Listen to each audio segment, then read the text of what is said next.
Sound.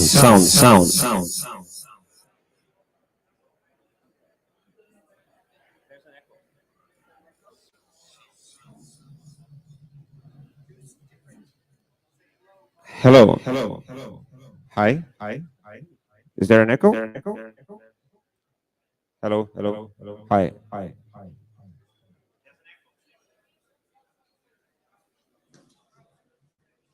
Sound.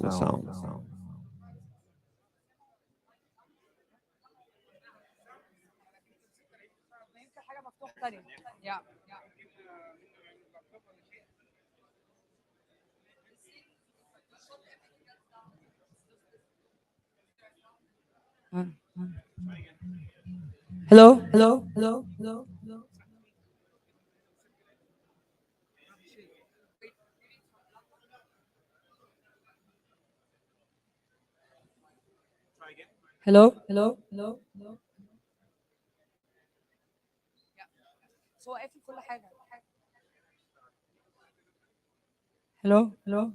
في لسه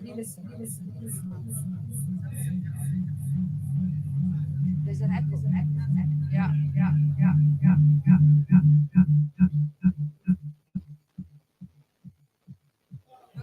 Hello.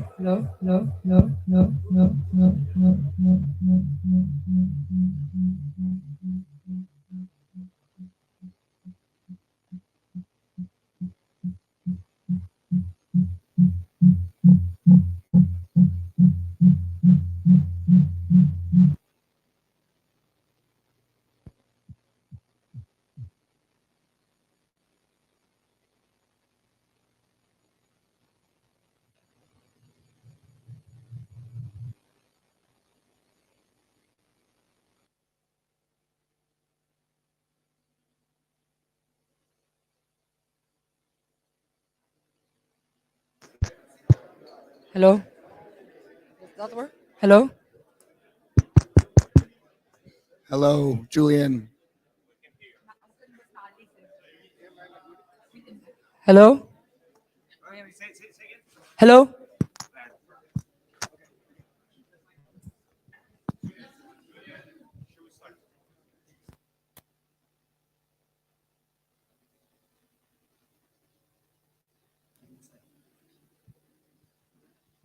We'll be ready to start in just a few minutes.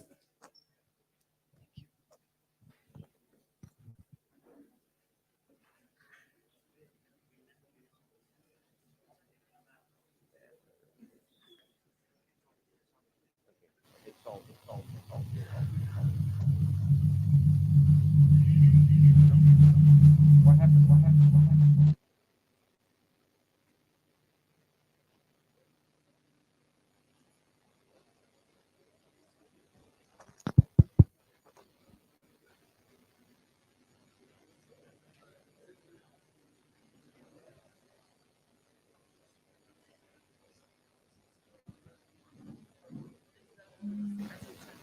Sorry? Yes. She's waiting to be called.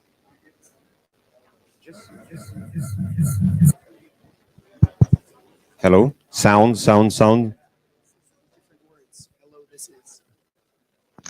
Hello, this is. 1, 2, 3.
Good morning, ladies and gentlemen. Welcome to the FIFA Masters Alumni International Sports Conference of 2022. This year's theme is Delivering Amazing: Insights and Discussion about the Accomplishments and Evolution at the FIFA World Cup Qatar 2022 and for the Wilder World of Sports. The FMA is a group of more than 600 professionals of more than 100 nationalities who have graduated from the prestigious International Master in Management, Law, and Humanities in Sport since 2001. The course is now in its 23rd edition and has been named the best sports masters in Europe and one of the best in the world for the 10th year, which is a few months ago. We're delighted to have you all here at the Ahmed bin Ali Stadium, this stadium who hosted amazing matches in the last couple of weeks and delivered amazing as promised. My name is Nadina Raide. I'm a team member of the World Cup operations team at Q22, and I will be your MC for today. This will be a day packed with presentations, discussions, and knowledge exchange with some of the most prominent leaders in the world of sport. To officially open this event, it is my pleasure to welcome Mrs. Fatma Samoura, FIFA Secretary General and the symbol of women empowerment for me and for all.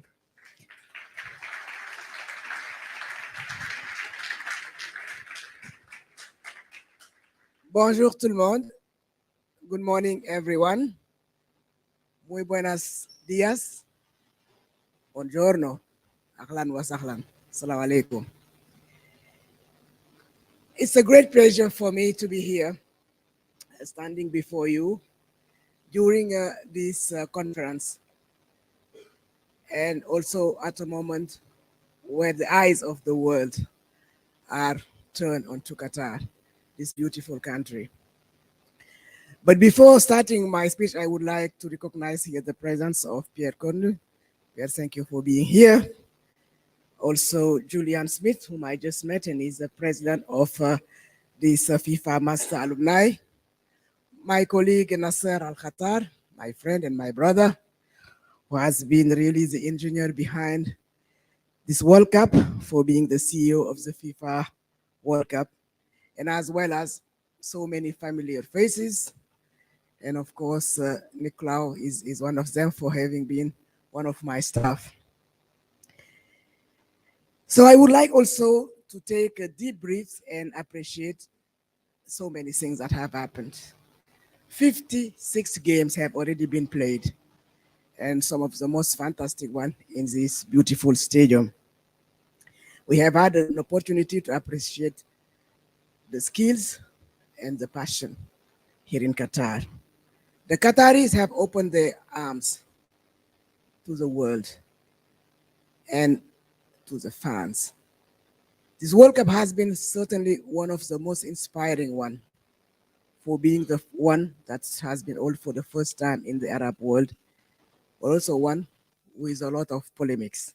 But at the end, what counts is the result on the pitch and how people enjoy their lives here.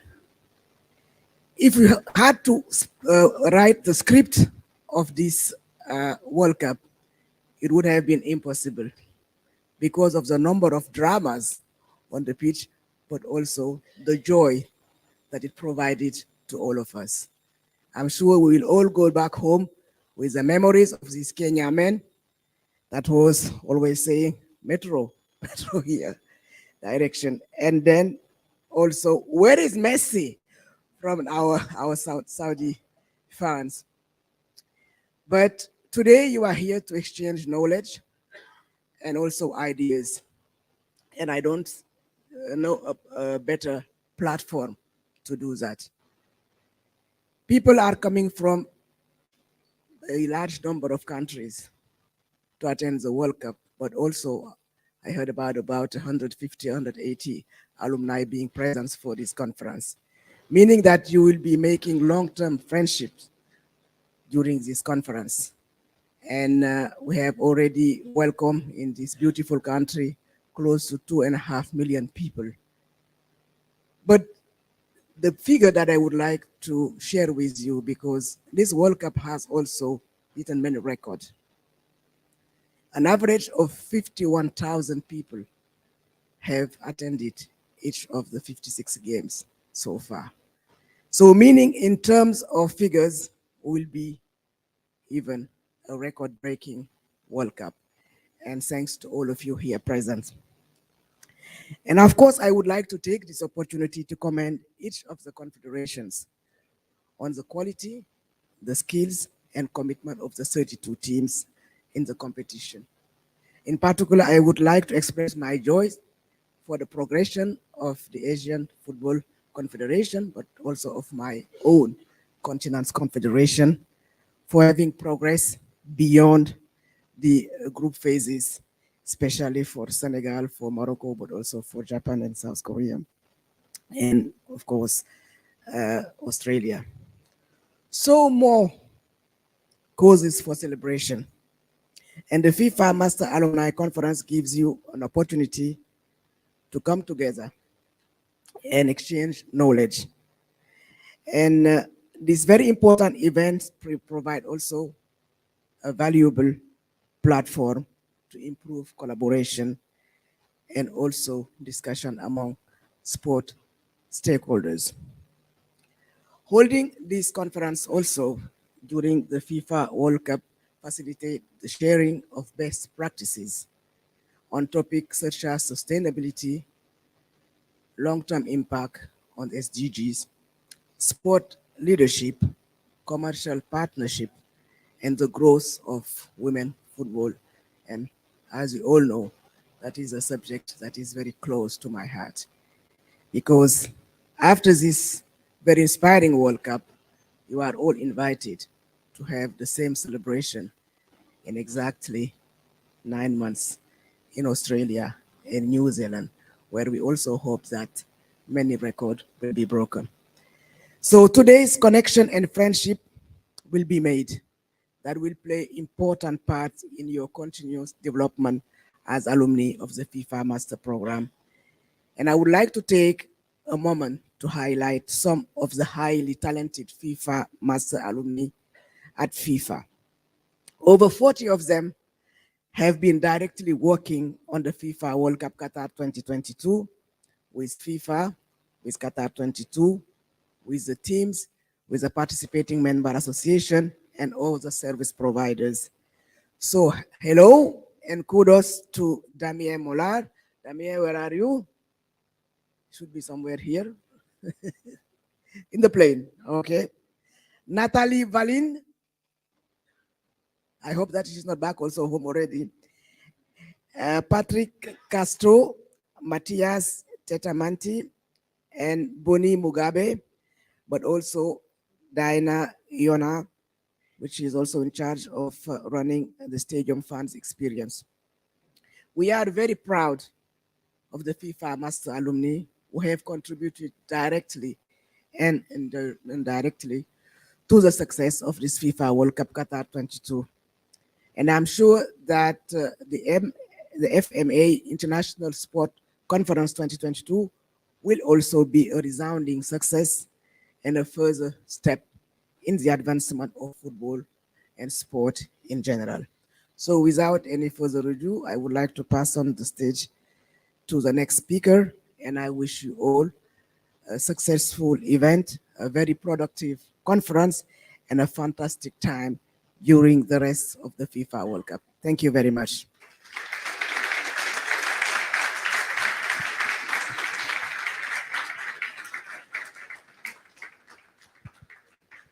Thank you. Allow me now to present our leader, the man behind it all, behind the amazing delivery of the World Cup in Qatar. Please welcome Mr. Nasser Khater, CEO of Q22.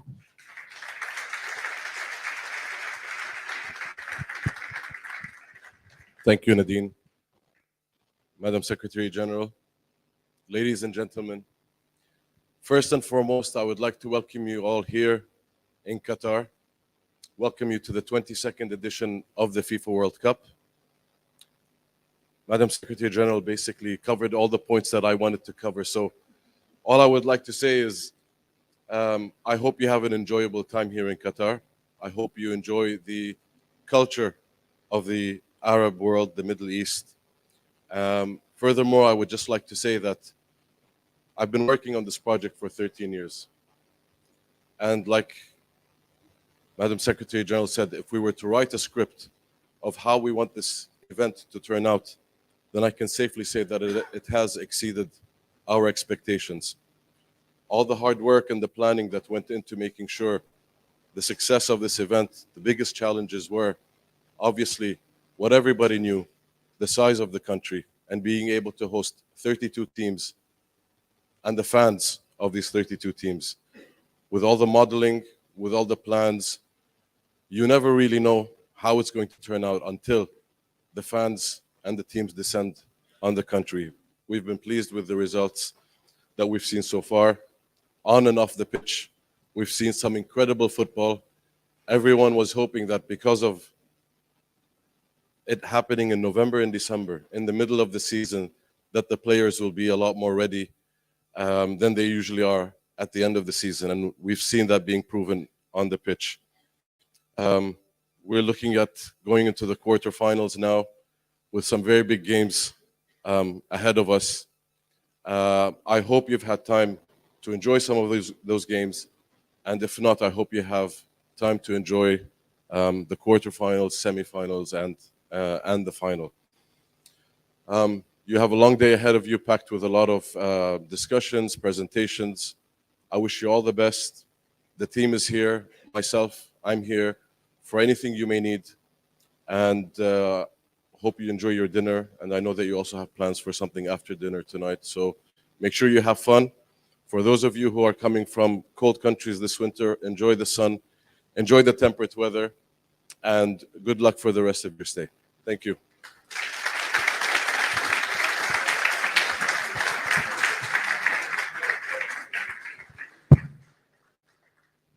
Thank you, Mr. Nasser.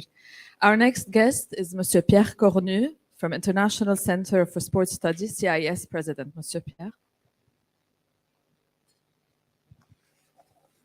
Thank you.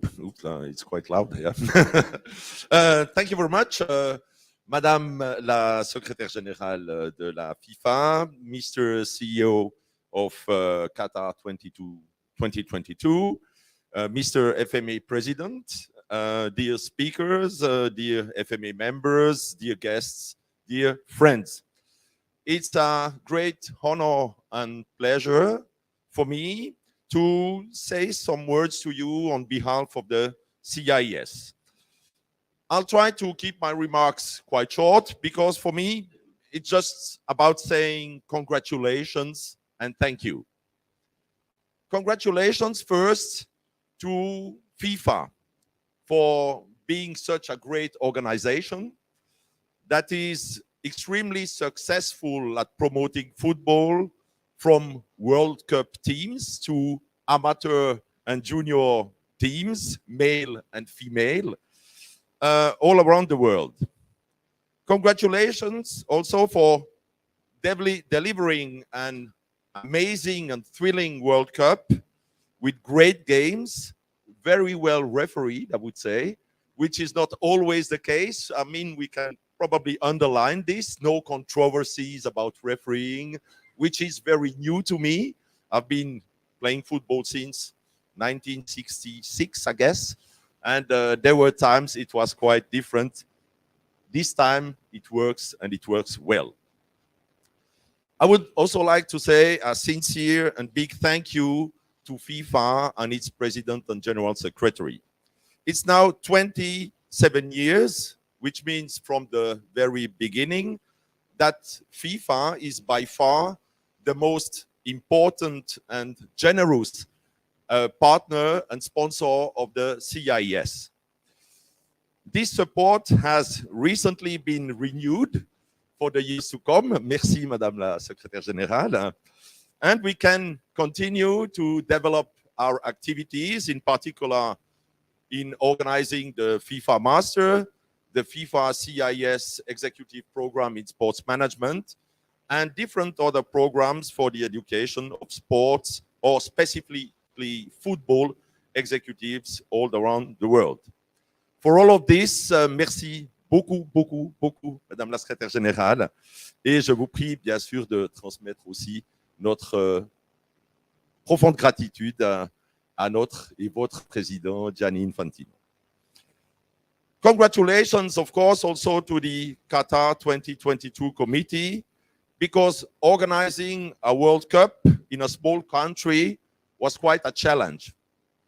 I'm from Switzerland, which is also a small country, and we would never even dream of organizing such an event. And you are delivering beautifully. It begins at the airport with incredible buildings, and even the smiling faces of the people who are checking your passport and leading you through the controls. Then it continues with the state-of-the-art transportation facilities. I particularly appreciate your metro, which is extremely clean, extremely efficient. And then you enjoy the friendly atmosphere and the nice decoration throughout the city. And of course, then you visit these magnificent stadiums. This all required expertise. This required investment. This required, probably on top of that, this required a lot of hard work. And you're delivering amazingly. It's just brilliant. The biggest show on earth is right on track. Congratulations. And also thank you to the Qatar 2022 committee for being with us today, for supporting this conference, for hosting us in this beautiful place. Amazing. Thank you. Congratulations. Congratulations then to the FMA, its committee and its executive director for this World Gathering and the International Sports Conference. I had a look, of course, at the program, not just to check if my name was on the program, but also about the presentations, the roundtables, and I'm sure we'll have a most interesting day. Just in passing, also many thanks to all of the speakers who join us today, because they are going to make something which will be to remember. Yesterday at the FIFA Congress, I had the opportunity to tell the committee and members of the FMA, the FIFA Master Alumni Association, for those who wouldn't know that, how much we at CIES are happy and grateful to work with them. I will not repeat this now, and I will just say thank you very much, my friends. Let me finish in saying that I'm extremely happy that this third part of the conference does not include a question and answer session, because that means that I will not have to comment on the Swiss failure in the game against Portugal and the strange tactical decisions made by our national coach. So have a great time, enjoy Qatar, enjoy the World Cup, enjoy this conference. Thank you very much.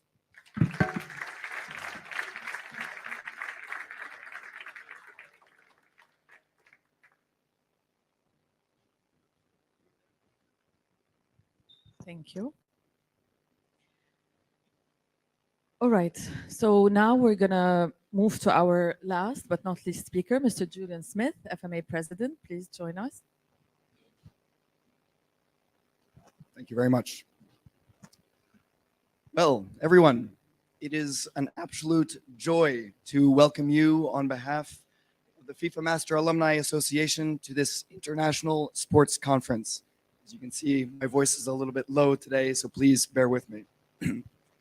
As FIFA and Q22 have worked to deliver amazing on the pitch here in Qatar, we, the Alumni Association, have worked hard to deliver equally amazing off it, with several events during this gathering, but particularly with today's lineup of speakers and panels, which feature industry leaders, experts, and among them, several FIFA Master alumni. Our alumni community is bound together by our diplomas from the FIFA Master, a graduate sports program organized by CIES in collaboration with FIFA, as mentioned by Madam Secretary General and Cornu as well. This program has run for more than 20 years, received many accolades, and we now count over 600 alumni hailing from more than 100 countries. The diversity of our profiles among our alumni is matched by our diversity of presence in the world of sport, where we are employed in international governing bodies, leagues, clubs, and sport-adjacent organizations across the planet and across a broad set of sporting disciplines and types. You will find FIFA Master alumni in all types of jobs, from operations to marketing to strategy, and at all levels of seniority. Together, through who we are as people, we represent so much of what is good in sport and the potential it has ready to be unlocked. We are a close-knit community of diverse, cosmopolitan, forward-thinking, and hard-working professionals who want to do everything in our power to make a lasting positive impact in the international sports world, which we love so dearly. Before I continue, I'd like to take a moment to recognize one organization that has particularly done a great deal to help our community achieve that dream. The Confederação Brasileira de Futebol, the Brazilian Football Federation, or CBF, has consistently over many years demonstrated their understanding of the value that our alumni bring to their work, both as individuals and as a community. CBF is the National Football Association that has hired more FIFA Master alumni for senior positions than any other. And if Brazil's World Cup performances are anything to go by, I trust our alumni have done their part to support Brazil's footballing success. I'd like to welcome the president of CBF, who is here with us today, Mr. Arnaldo Rodrigues, to the stage to share this moment of gratitude. And if I may, I would also like to ask Madam Secretary General Fatma Samoura to join me as well, who's been, given that FIFA is a key partner of the FIFA Master and the Alumni Association. Will you please both join me on stage?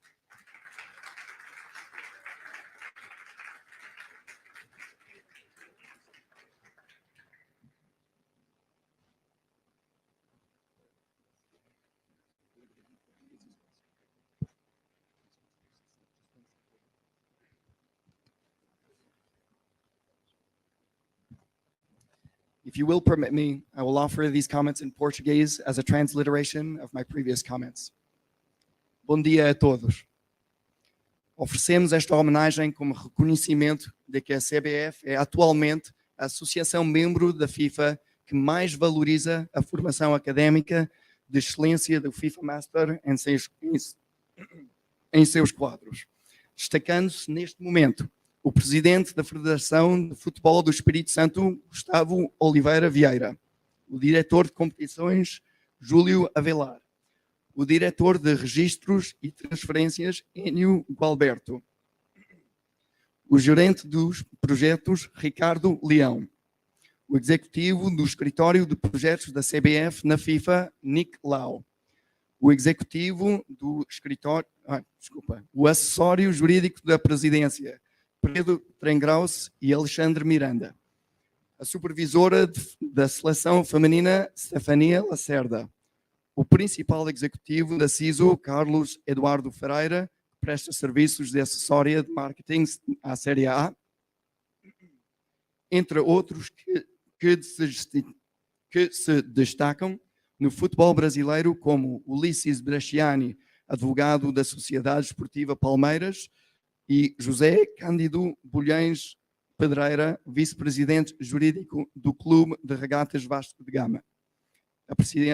Apreciamos também que a CBF, na gestão do presidente Arnaldo Rodrigues, é também pioneira entre as 211 associações membros da FIFA por estabelecer um escritório de projetos dedicados à cooperação técnica ampla e permanente com a entidade máxima de futebol, que em 6 meses de trabalho já tem mais de 100 iniciativas em curso.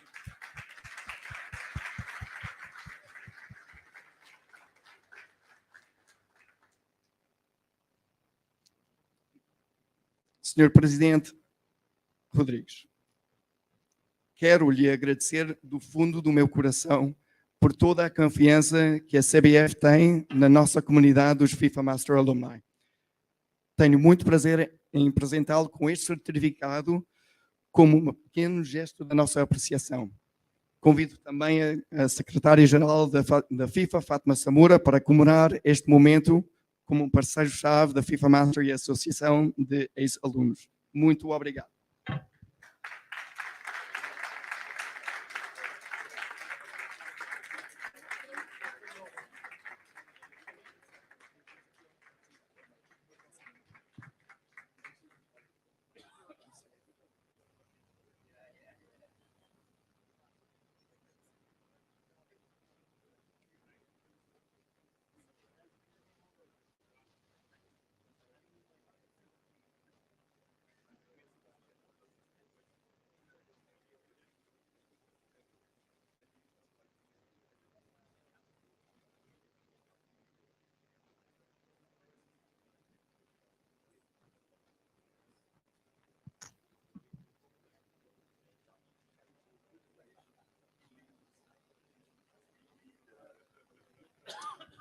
Vou dar a palavra então ao Sr. Presidente Analdo Rodrigues. Muito obrigado.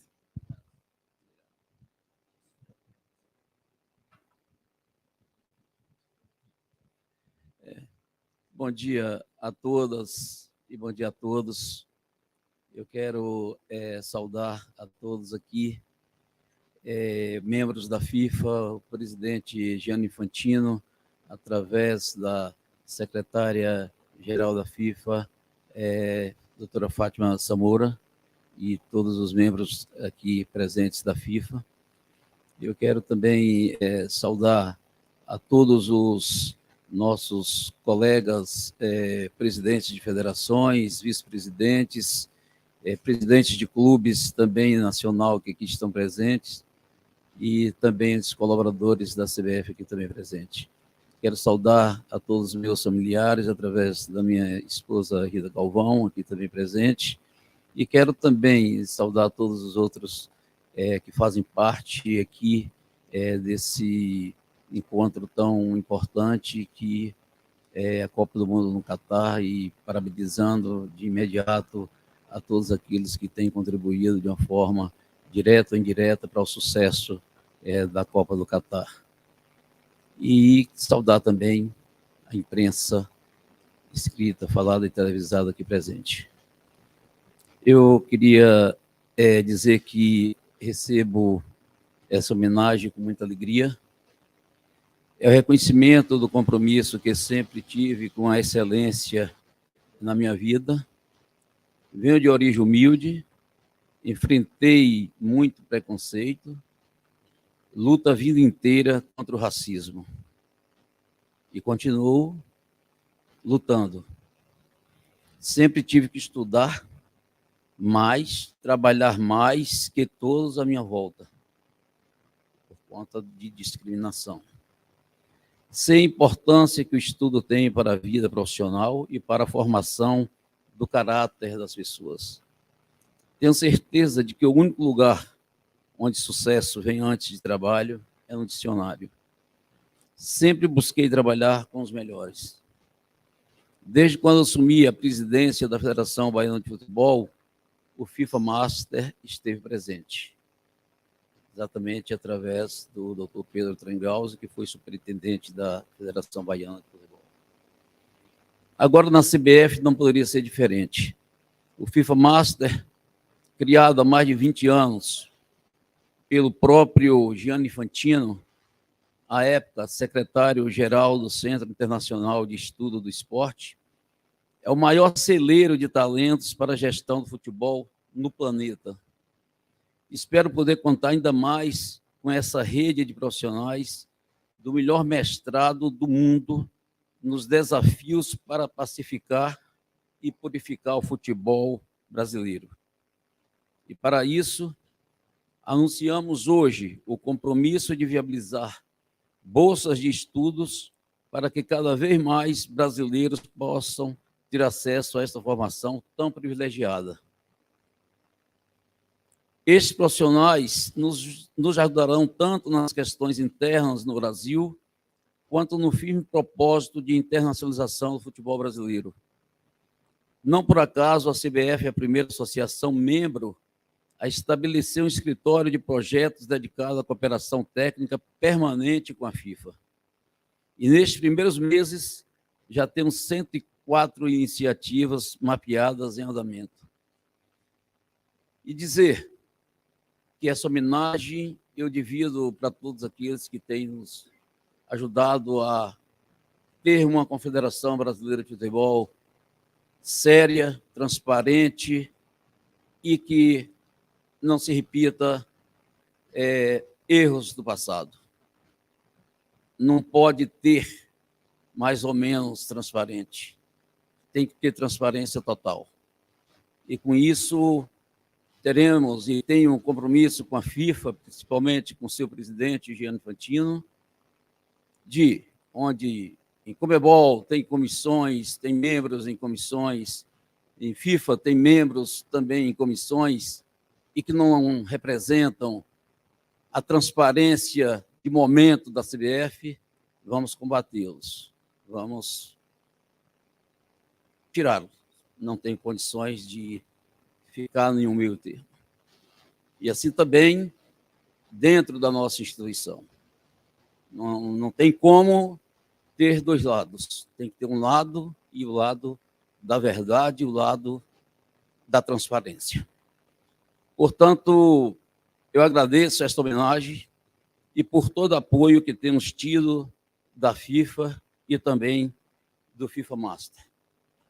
Parabéns pelo evento e que continuamos trabalhando em prol do futebol no mundo, para que melhorias possam acontecer e que essa parceria de CBF e FIFA, ela com certeza vai trazer muitos benefícios para o futebol brasileiro e o futebol mundial.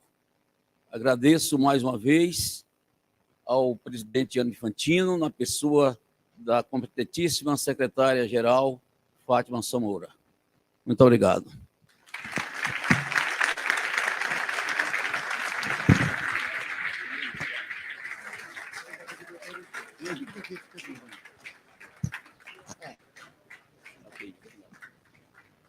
We'll now offer a summarized translation of Mr. Rodriguez's remarks.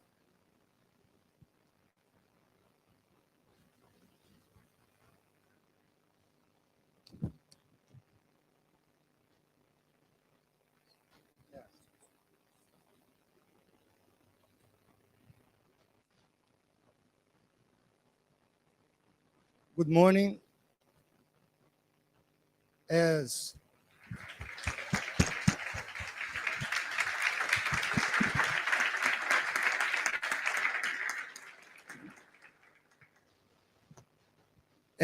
Portuguese is already an official language in FIFA, I think I don't need to translate word by word, so just a quick summary. The President thanks for this certificate of appreciation with gratitude.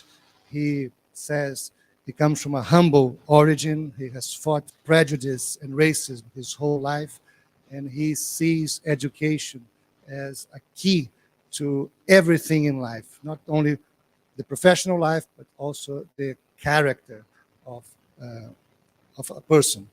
And he is committed to engage with the FIFA Master even further. He says that when he was president of the Bahia Football Federation 15 years ago, he already had the FIFA Master with him. And now at CBF, he has been surrounding himself with the best, and he can find the best at the FIFA Master to work in sports. He announced that CBF is going to give a scholarship to Brazilians at the FIFA Master henceforth. It's a donation to Jean-Louis Jouvet, a scholarship that was created by Brazilians a couple of years ago. And then he said that he's committed to transparency, to fight corruption, to rebuild football from whatever it had in the past that was corrupted. And like FIFA, he is in this crusade in Brazil as well. So that's a summary. I hope you enjoyed the event, and I leave you the floor now. Thank you very much, and congratulations, Mr. President.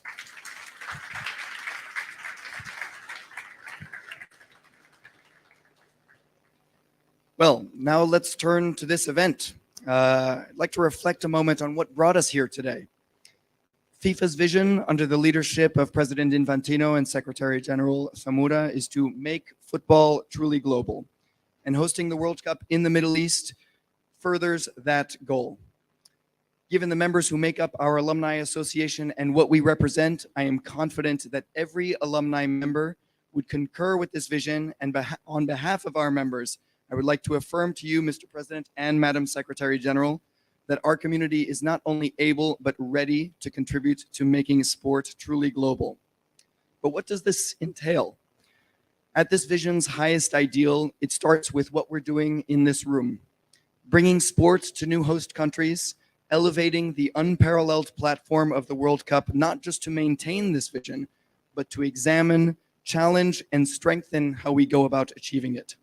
We should debate new, different ways of thinking, promote greater inclusivity in all areas of the sport on and off the pitch, and importantly, insist on upholding the fundamental ideals of sport by maintaining the highest levels of professional excellence in the care and administration of sport.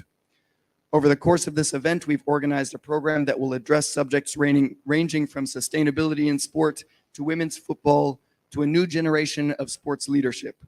The discussions on stage will be enlightening, no doubt.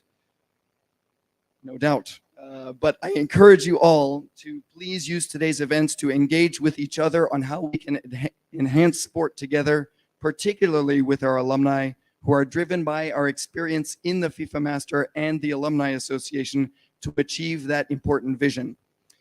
It's my hope that by creating this space, we'll reflect on today's FIFA Master Alumni event as a catalyst for a bright future for football and for sport.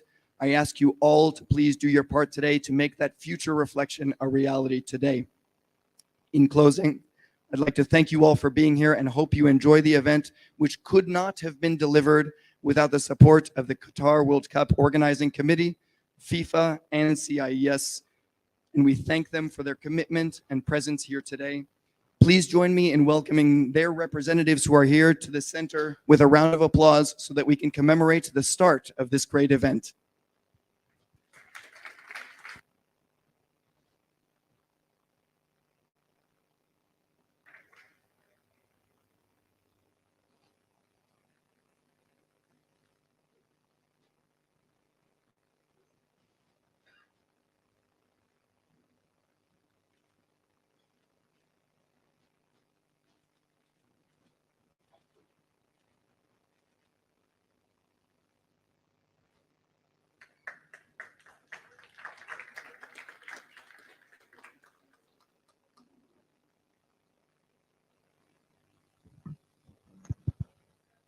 Thank you.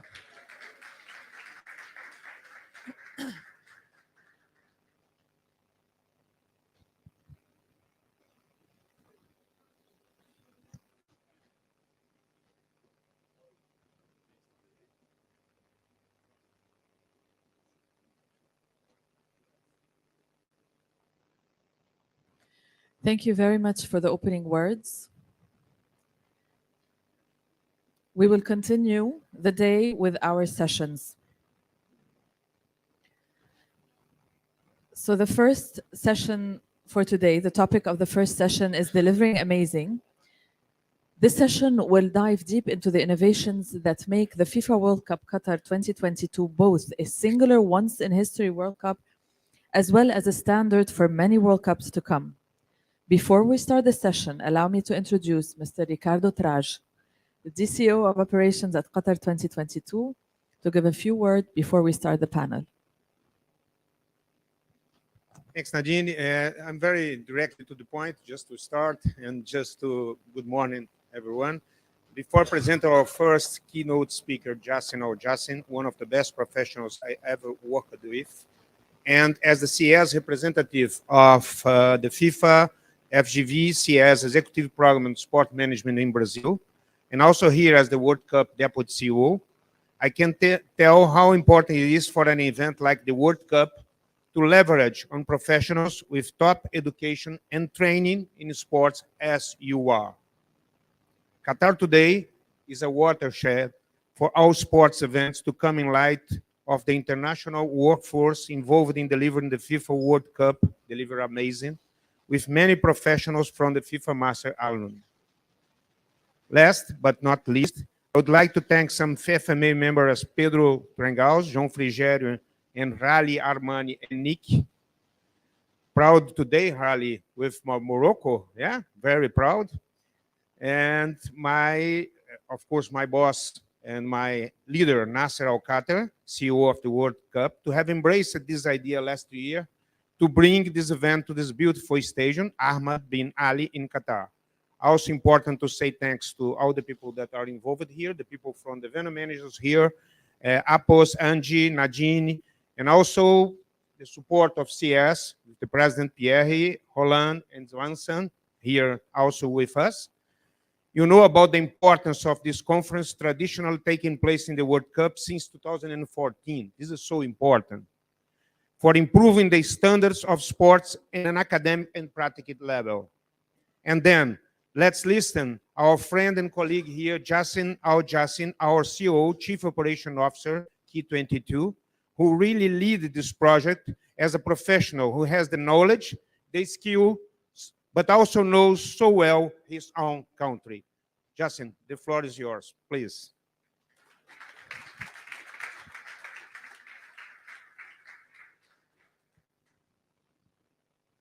Well, good morning, everyone. Thank you, Baka, for your kind words. You have been a great leader to us, bring the experience. I'm saying this very honestly. Once Baka joined, it did change a lot with the experience he brought to our committee. So I'm Jassim Al-Jassim, the Chief Operation Officer for Q22, for Qatar 2022. So in this presentation, I'll have Baka and Rali all supporting me as well. And then I'm guessing we'll have maybe a session of Q&As, and then you guys get to ask all these questions. I'm sure you have a lot. I'll go through the presentation very quickly. Yeah. Okay. So basically, now is all is what this tournament is about. Her Highness Sheikh Moza during the bid gave a good speech. She was, I think, the only lady that gave a speech during that bid, and she said that time is now for the Middle East to host the World Cup, for the Middle East to host this tournament. So taken from that phrase, this is what came to now is all. So we're giving all what we have to deliver this amazing World Cup. Of course, everyone is welcome, and this is where it really comes from. Yes, the first World Cup in November, December. I'm sure you guys are already aware of that. The weather here is very nice. I think starting from the day after tomorrow, it will get a bit cooler than this. So enjoy the sun for the time being, but it will become a little bit cooler in the next couple of days. 8 state-of-the-art stadiums, 7 brand new. One was renewed for specifically for this World Cup, which is Khalifa Stadium. We are in one of them right now. Operationally, I think this is my favorite one. Great parking, big parking. There is a mall right next door, metro station just across the road. So I was one of the really sad people that this was the first stadium to finish from this World Cup. But again, all these stadiums were designed to be operationally great for us, and I think we all working in this committee agree that it has been these stadiums really help the operations of the success of the operations until now for the World Cup. We have 3 stadiums that are already out of the World Cup, which is very sad for us, I guess, since I was one of those people that was there since it was just a flat land, and then we saw all these stadiums and 40, 60,000, 80,000 people in one stadium. We finished with Ahmed bin Ali first, and then we had Al Janoub. We had the last match, Japan Croatia, and then we had the 974, which was Brazil Korea, correct? The most compact World Cup. I was in part of a secondment program in Russia. So I was in Kazan working together with the venue manager there. We had one match every 4 days in Kazan as a city, where we have 4 matches in one day here, and then we're as big as a city in a country. We had a lot of activities happening at one day, 4 matches a day, press conferences, trainings, team movements, VIP movements, guest arrivals, everything was just such a big operation in a very small, compact nature. But I think from a spectator experience, guest experience, team experience, I think it went very well. Teams were having a lot of free time. There is no travel time in between cities to play matches, to train. Same for spectators. I personally know spectators that went to 4 matches a day, which I think is impossible to do anywhere else. These were spectators that bought tickets. It was not one of us that were organizing it, but a lot of people were really enjoying their time because of the compact nature in between. Again, just numbers. The 5 kilometers is the shortest distance between stadiums. I think it's between this stadium and Education City Stadium. And why the schedule was built for these 2 stadiums not to play at the same day during the whole tournament, because of how close to each other they are. 75 kilometers is between Al Janoub and Al Bayt Stadium, which is during World Cup is maybe less than 90 minutes drive in between 2 stadiums, which I think is very, very reasonable, since they are the furthest away from each other.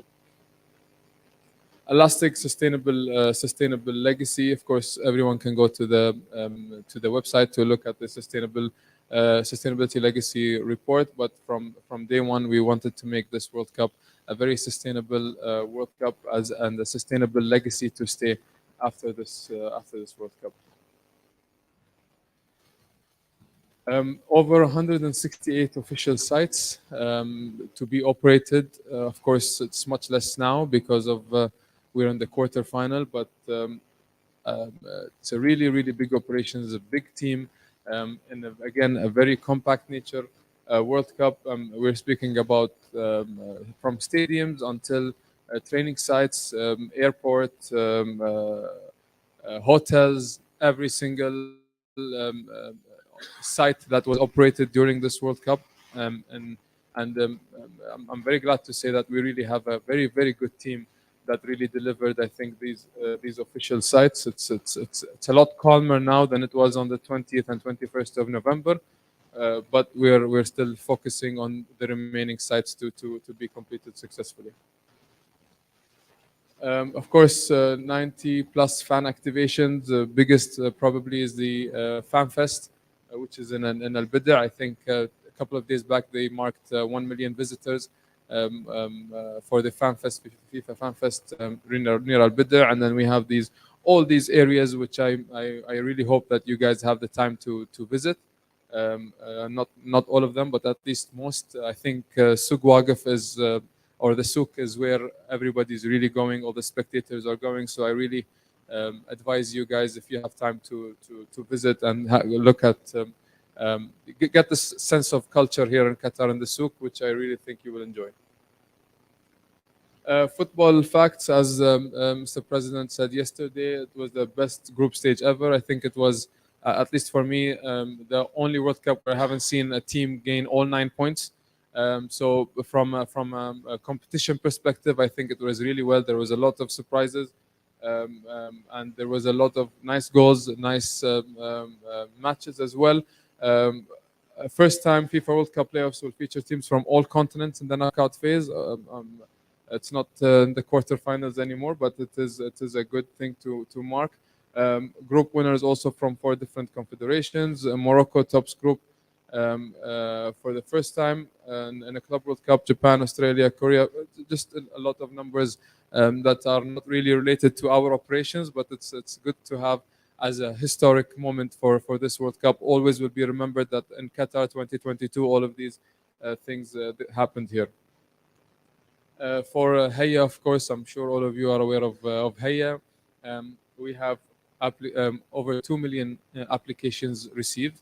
1.6 or more than 1.6 of them were approved. The top nationalities were Saudi Arabia, India, USA, UK, and Mexico. Of course, it's an entry permit that unlocks as well free transportation in the country. We also announced the non-ticketed Hayya as of the 2nd of December, where people can apply for Hayya without really the need of ticket, because we've already finished the group stages. Peak time was over for us, so we are giving this opportunity for people to want to come enjoy the country during the World Cup that don't really were not lucky to buy a match ticket for the World Cup. The TV audience, many matches have attracted the best audience. In Japan, there was over 36 million views for the Japan-Costa Rica match. In Argentina, the average audience for the match against Mexico was 81%. So a lot of good numbers, I think, records as well. A lot of matches, and I think it's because of where the country is, the region, the timings of the matches. Is also helping a lot in the sense of a lot of people can watch the matches back home, and then also from all over the world. The fan atmosphere, we focused a lot before this World Cup for the fan atmosphere, for the fan experience. We tried to make it as nice as we wanted, you know, with those LEDs in the stadiums, with the acts and the bands and everything happening outside. So we wanted to give this festive atmosphere during the World Cup. I think, like the General Secretary mentioned, the 51,000 is an average of all the matches. We had a really big crowd for all the matches, and we were expecting that because of how this region really likes football, and we can see that a lot of people living in Qatar that are from different nationalities, but a lot support Brazil, Argentina, Germany, UK, France, that are not really nationals of those countries.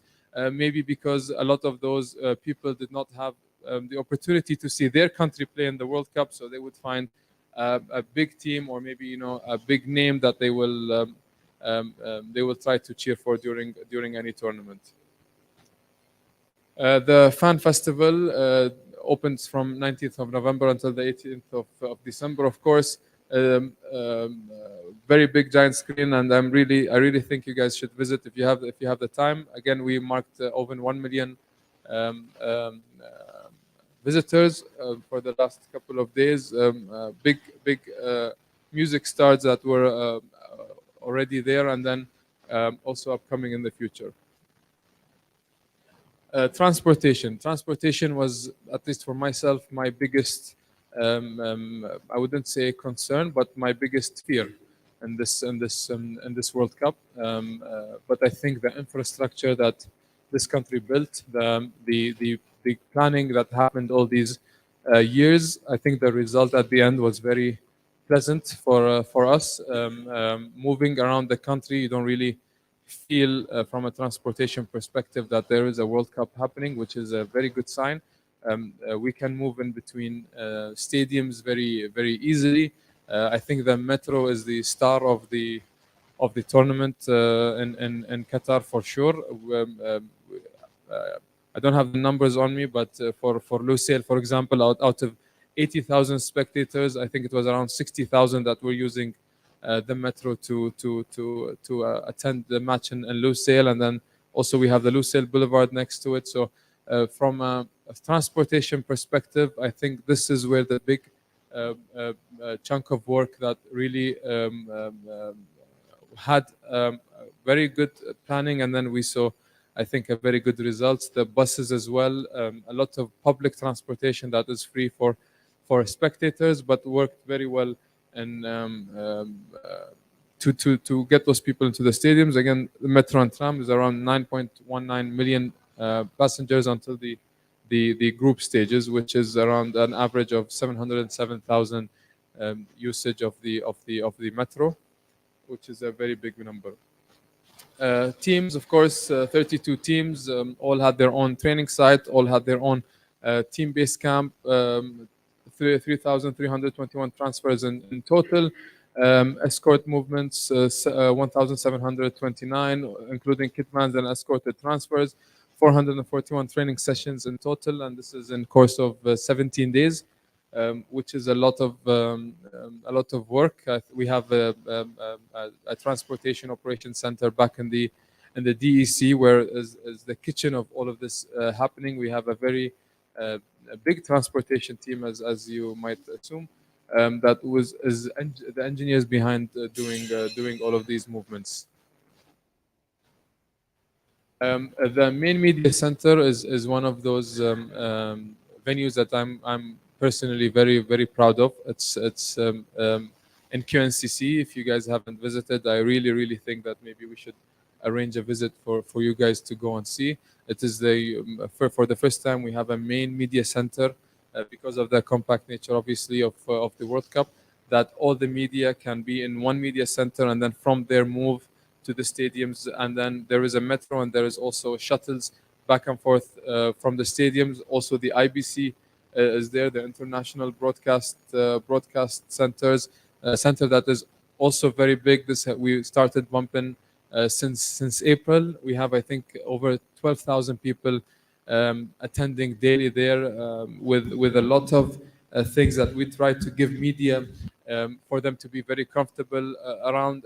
QNCC has a virtual stadium where we built a stadium with this immersive experience where you really feel you're in the stadium with the sound and all of that. We have a salon, we have a gym, a supermarket that's all there for the media. So basically, we're asking the media to stay there all day long, and then they can move from there to the stadium. We saw that a lot of media didn't really want to go to the stadiums and wanted to stay there because of the experience, where we try to give everything to the media, basically to make them as much as comfortable as they can. Volunteers, of course, volunteers as any other major sports event are the heart of the organization of the tournament. 20,000 local, regional, international, 150 nationalities, and this is, I think, a very important thing to mention. It's not only for volunteers, but also for Q22. We have a lot of different nationalities, different backgrounds, which I think is the key of all that success, because of bringing all those people together, working together, was very important for us to get all this experience, all this background, and then delivering it together. So, of course, 30 different roles, 45 functional areas, 7,670 shifts until after the group stages. Yes, and then for the first time as well in any World Cup, we had an international consular service together done with the Minister of Foreign Affairs, where we have each embassy have its representative in one area in case of any spectators, any teams requiring any assistance from their embassies, from their consular services. So we had a place for every spectator to go in case they required any assistance or any support or had any questions. And it was in the DECC, where the ticketing center and the CIES center is, so it was really easy to access. So this was just a very quick presentation with some numbers that you might be helpful for you guys. But I'm assuming as well that you guys have a lot of questions. So maybe I ask Ghali and Baka to join me here in the panel.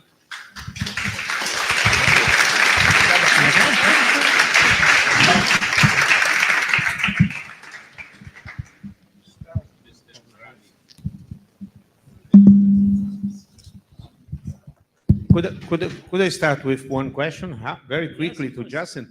Jassim, one of the most important things you said is regarding the nature of the city as an Olympic Games, because of was a city only receiving all of this, and it's really interesting. Could you explain to us more the planning process? Because to be honest with you, it's very important to see all the roads free, not a lot of traffic problems, and how we planned this so adequately, and this is, for me, it's an impressive success that Qatar is doing. Just to start. I have been in this project for now almost 9 years. So in February, it's 9 years for me. I think it's even more for Raleigh. The metro was a plan even before Qatar winning the bid for the World Cup. So we've been hearing about the metro. There was a plan, everything, but then once Qatar won the World Cup, this acted really as a catalyst for that plan. So we had a target. As I would like to say that if there is no exam, a student would not really study for anything. So the World Cup was Qatar's exam. Saying that was the plan of the whole metro changed once Qatar won the World Cup, because now we have to link to stadiums, we have to link to other, I would say, touristic areas that were required. So we sat down together with the metro and rail, which is a company that is providing all the metro services, to put down a plan for all the metro usage. And then of course the legacy, as you guys would see, that not all stadiums have a direct link to the metro, because from a legacy perspective did not make sense for all 8 stadiums to have, because some stadiums are a little bit further than day-to-day activities like Al Junub, like Al Bayt, so we wouldn't see a metro line that is directly linked to that. And then from a road perspective, for the last 8 years, Qatar was an industrial area. Yeah? So they were building all those roads just to make it ready for this World Cup, and then comfortably we were ready ahead of time. And then we had the test of the Arab Cup, the test of many Club World Cups, the test of some Emir Cups. We had a lot of international friendlies that I think helped a lot in the planning phase for our transportation specifically. Again, we were in a lot of tournaments before. I don't think I have seen as much as public transportation working so well like we have seen it here. So I think from a planning perspective, public transportation is not one of my functions, but I am very proud to say that a lot of colleagues from the host country side did really well in planning all of that. Any questions from anyone?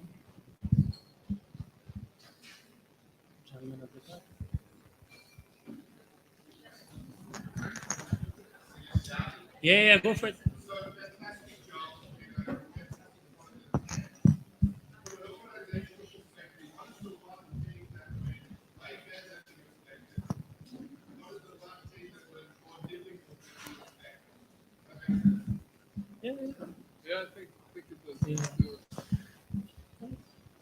I think what really went better than expected was, again, transportation, for me at least. Transportation was we knew a lot of planning happened, but you can only know the end result once the end result is there. A lot of international spectators came, so I think transportation worked really well. What we were, I would say, undermining was the amount of operations happening when you have 4 matches a day, and the amount of work that goes into it. A lot of sleepless nights. We had the Arab Cup last year, where we had 4 matches a day, but it was nothing like the World Cup, like the teams, like the spectators around. It gave us a bit of a sense, but 17 days with no rest days was tough and difficult, I think. But again, I would rather keep focusing on 17 days, because I really worry when we have a rest day, because I'm always worried that people will be relaxed, and then we don't want people to be relaxed, and then we're into the quarterfinals already, and those 8 matches are maybe more important than the 56 matches that were already played. What I would add to Jassim's point when he mentions transportation, what went also incredibly well is the airport. a lot of people were panicking on the fact that we had only 2 airports, one specific for the shuttles and the other one for most of the other airline companies. And I think everyone in here can also vouch for that. It went very well. The other item that we underestimated was really the 17 days. I mean, you can hear my voice. I'm still, even myself, recovering from those 17 days. I think it was something quite incredible, because I don't know if you realize, but having back-to-back matches, especially the period where we had the 1 p.m. kickoff, 4 p.m., 7, 10, that was insanely exhausting for the operational team. And it was also even in Ahmed bin Ali and most of the other stadiums is 1 match day, 1 rest day, 1 match day, 1 rest day. So if you have any operational experience, you realize how this is tiring, because your match day -1, there's no logistics day, there's no true rest day. You just get on to the next, for the next day. You prepare the pitch, you clean, so very, very tiring. And again, the compact nature of the tournament gives an incredible experience to the fans. But for us, the organizers, it was quite challenging. Welcome. Hello. You mentioned everything in the World Cup for the transportation and accommodation, but you didn't mention anything related to the sponsors of the World Cup, the local sponsors and the activations. Did the activations had a good impact to the fans in the fan zones and the stadiums, or not? Thank you. We didn't mention a lot of things that really went well at this World Cup. So yes, sponsors, stakeholders, I think everyone really worked well together to deliver this.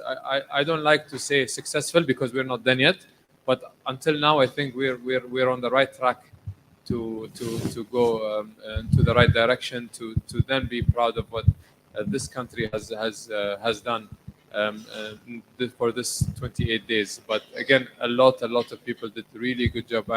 I cannot really say, but there is a lot of people behind this, thousands and thousands of people really working on a day-to-day job, working even maybe more working hours than us three that are on ground delivering what we are saying we are proud of right now. So I don't think we can go and mention the specific ones because we will not finish. We will not finish today.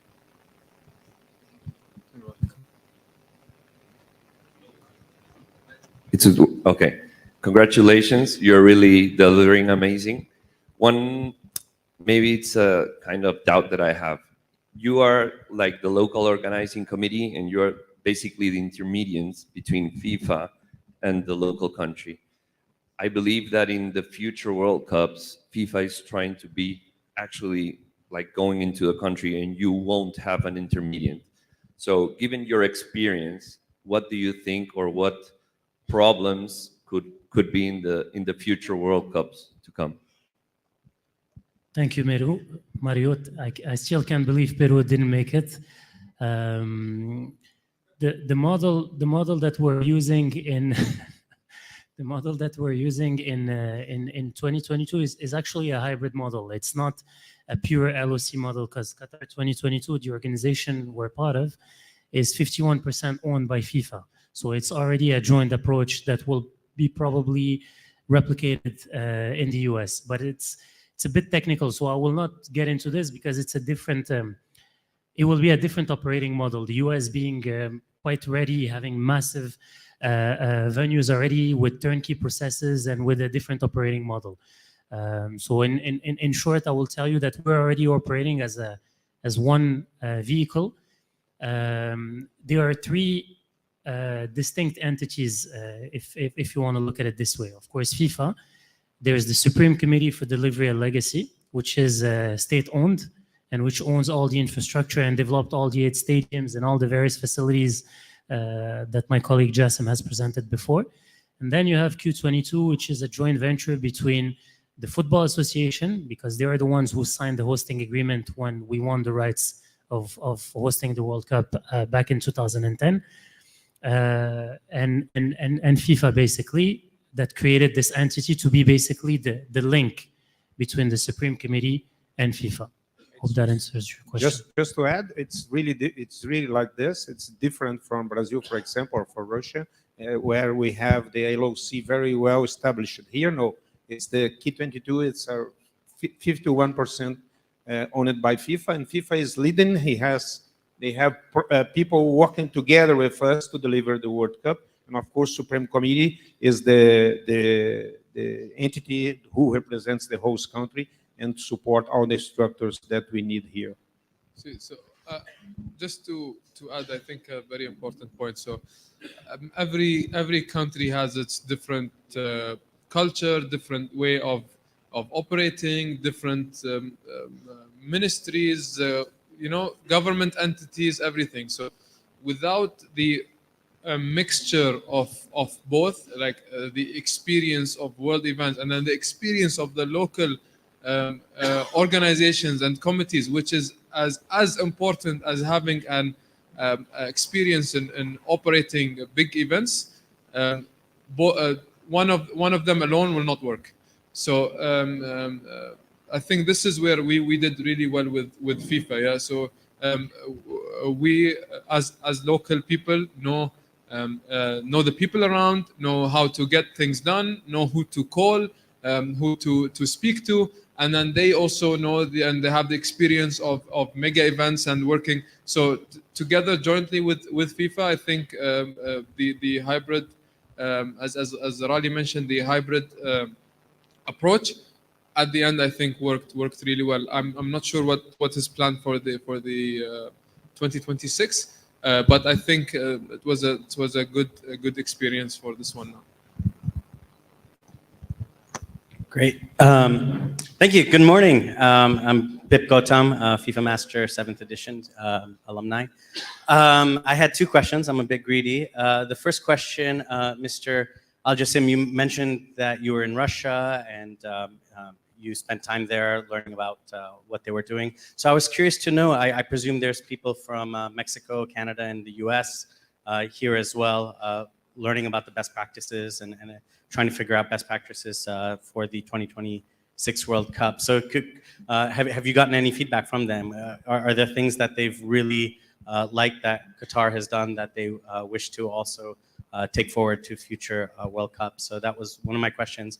The second question is, all these amazing facilities, the infrastructures you've built, what's next? What happens after the World Cup? I know there's 2020 for the AFC Asian Football Cup tournament, but anything else? If you could talk a little bit more about the legacy plan. Thank you. Maybe I don't know really about there is an official observation program for 2026 that are here. I personally know two people that actually stayed more than they should to enjoy the World Cup, and then I think from a stadium perspective, they are as incredible in the States, especially those that are privately built, that are used for the NFL. I have seen some myself. They're extraordinary stadiums, but from an operation perspective, I think it's a little bit new for people in the operating model. I'm saying is a little bit new. So this is, I think, where it's really really new to those people. But yes, we have people from 2026 that are here that are we hear good feedback from them, so that's good. And then we wish them all the luck, of course, in 2026. As for what's next, again, in the 9 years I have been in this organization or in this field, we have done, I think it was 3, 4, 5 events a year, big events, including Club World Cup, including Gulf Cup, including the Arab Cup, including some international friendlies, the Italian Super Cup. So we have done a lot of matches, a lot of events during those times. So for me myself, I don't really see only until the 18th of December for now. I just want to get this one completed and done successfully, and then starting to think to what's after. But I don't think we're going to stop after the Asian Cup. We've already have the 2030 Asian Cup as well. Sorry, the Asian Games 2030. So I don't think Qatar will stop until that. On the first, your first question, 22 is definitely not the end of the road, BIP. It's actually a stepping stone, and it was always presented this way. Even when we bid for the tournament, it was always to use the power of football as a catalyst for faster development. And 2022 is actually just a stepping stone towards the Qatar National Vision 2030, which is to move from an energy-based society to a knowledge-based society. So there are further events that are coming. To your second question towards the stadiums and what will be done with the stadiums after, one of our bid commitments and one of our vision was always to avoid white elephants and not ending up with stadiums that are too big and not needed for the population. At the end of the day, we're less than 3 million residents and nationals in Qatar. So, for example, Lusail Stadium most likely will not remain. 974 is supposed to not remain. When will it be dismantled is still to be confirmed. Other venues will be reduced in terms of size from 40 to 15,000 to cater more to the local demand, provided again that, you know, so, and some teams will be assigned those stadiums. For example, this one, Ahmed bin Ali, will definitely become Al Rayyan Football Club's stadium.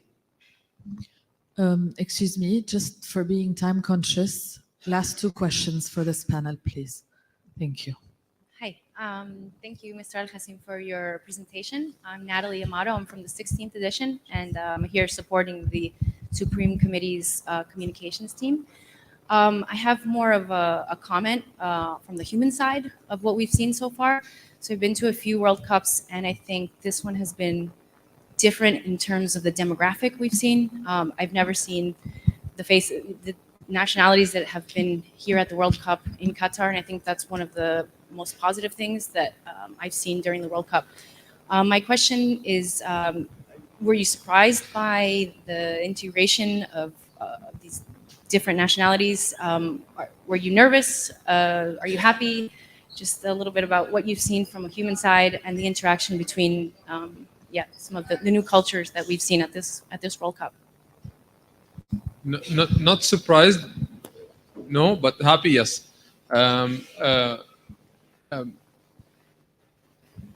Here, again, take the Supreme Committee for an example, which is one entity in hundreds in Qatar. The amount of nationalities and the people and the different background is just incredible. You're part of the Supreme Committee team, so you can see that yourself. A lot of people really like football from this region. They would. I personally know a Saudi person that likes to cheer for Ghana. So I wouldn't have thought that I would see a person that is not Ghana, but really like hardcore Ghana fan. So which is not something very usual you would see around the world. But not surprised at all. We have a lot of events again, and this is something I think very usual for us to have Amir Cup, where we have two local teams playing for a final, and then from our data we have, I think it's more than 100 nationalities attending, two local teams in Qatar that don't really have Cristiano Ronaldo or Messi, or but still have a lot of people that just come to watch football and be entertained. So yes, very happy that a lot of people from all over the world came to see those other people enjoying football, to see that football is again for everyone at the end. Just to add here on top of this, that's one thing that's very important, is the quality of the professionals that Qatar has now.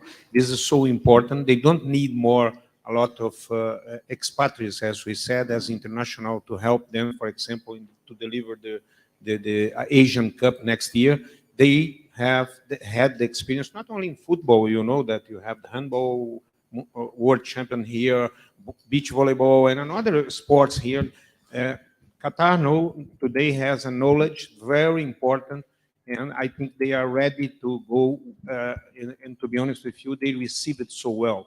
I'm here since 1 year and a half and well treated a lot by these guys. It's very easy to live here. It's a nice environment, and we are very happy. And you must be proud of this. I think you must be proud, Jassim, because it's really interesting how this country receive us and use us, our knowledge, without any kind of arrogance and so on. We work together as a team. This is so important, but now I think they are ready.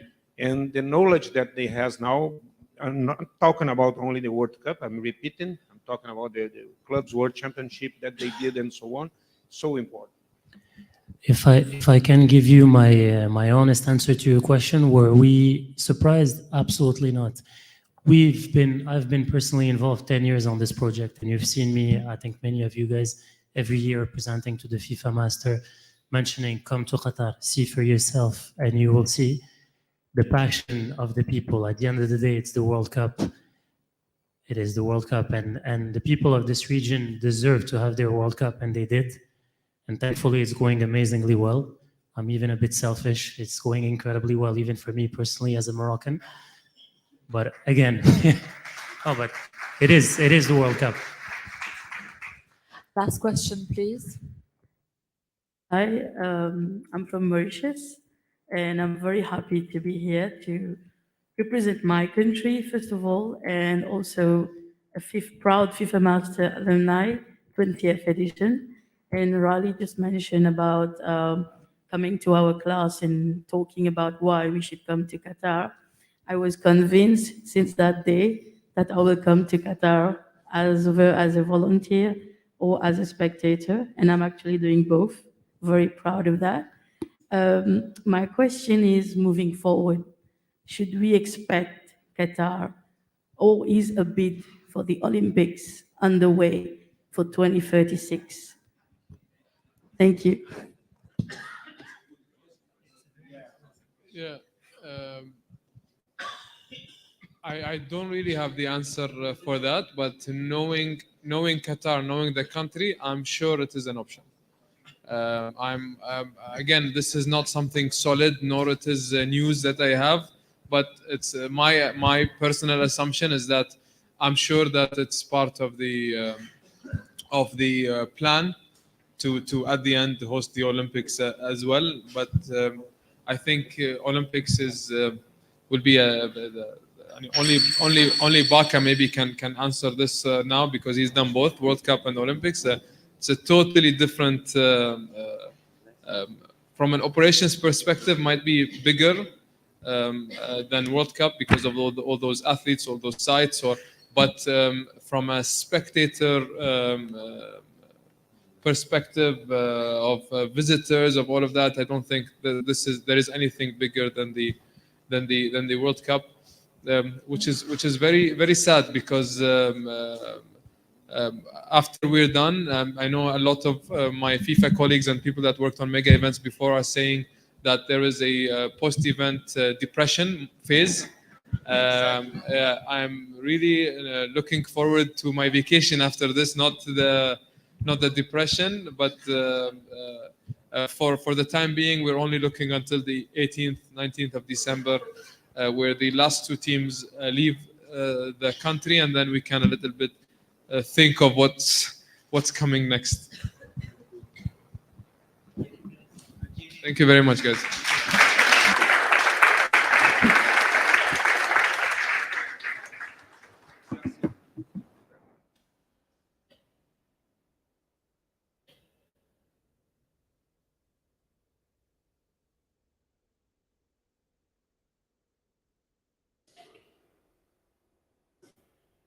Thank you. I would like to invite everyone to remain seated because there's another discussion before the lunch break. So there's another panel entitled The Legacy of Sustainability and Impact Happening Now. I would like to invite everyone to remain seated, please.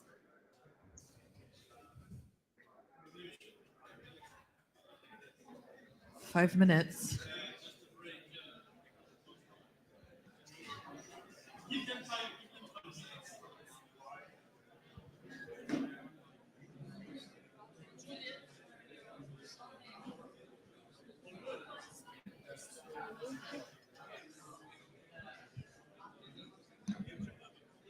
I just need.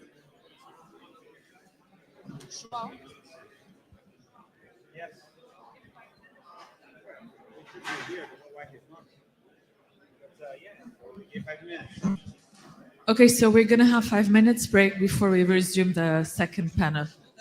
Feel free to have a coffee, water, and come back in 5 minutes, please.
I will allow me to introduce Nicolau, co-founder Sports and FMA International Alumni.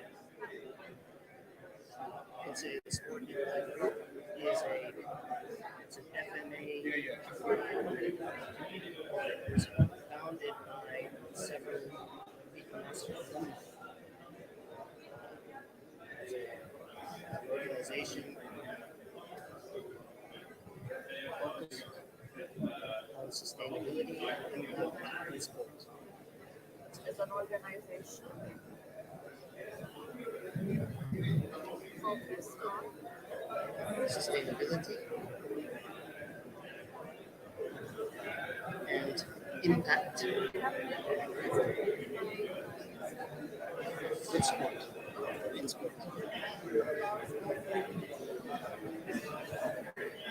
So I would say you'd be the facilitator and coordinator for this. Yeah, email. Yes, video doesn't work. No, video works. The two videos work. Like, the link that says the email, you say that one doesn't come if you simply you want. No. Ladies and gentlemen, we are resuming in the next 2 minutes. I would like to invite you all to come back to your seats, please, as we would like to resume the second session for today before we have a longer lunch break. Ladies and gentlemen, I would like to invite you to come back for our second session for today.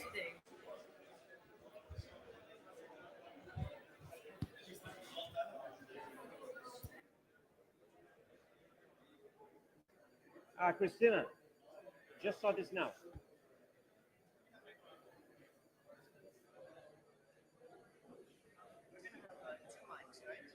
One for me and one for the other one. You can have more if you want. Is it this one?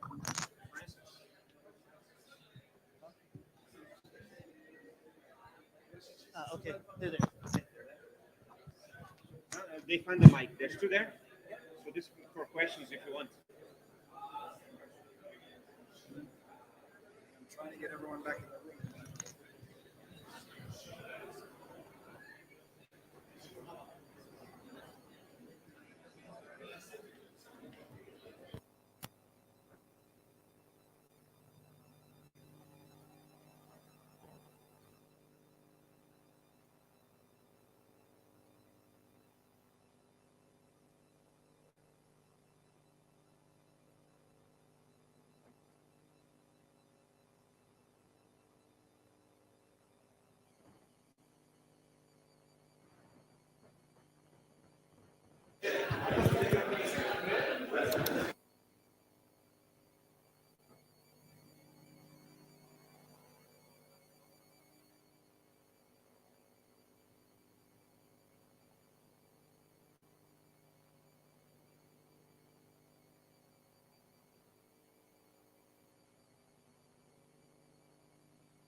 Ladies and gentlemen, we're starting in the next minute. Please come back to your seats as we would like to resume the second session for today. Thank you very much.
Hello, everyone. We're going to begin our next panel. So if I could just kindly ask anyone who would be interested in seeing the panel to join us here in the conference center. And if you're not interested in the panel, please just step to the other side so that we can have a quiet space to converse here. Thank you very much.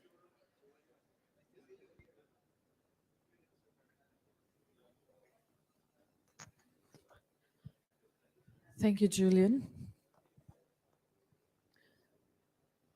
Hello again. So I will be introducing the second session for today. This session is entitled The Legacy of Sustainability and Impact. This session will discuss a closer look at sustainability and impact initiatives related to the FIFA World Cup Qatar 2022 and what they mean in terms of legacy for Qatar, the region, and the world. To do that, allow me please to welcome Mr. Nick Lau, co-founder, Sports Impact Group and FMA 4th edition alumni. The Sport Impact Group was founded by several FMAs as an organization focused on sustainability and impact in sports. Mr. Nick, please.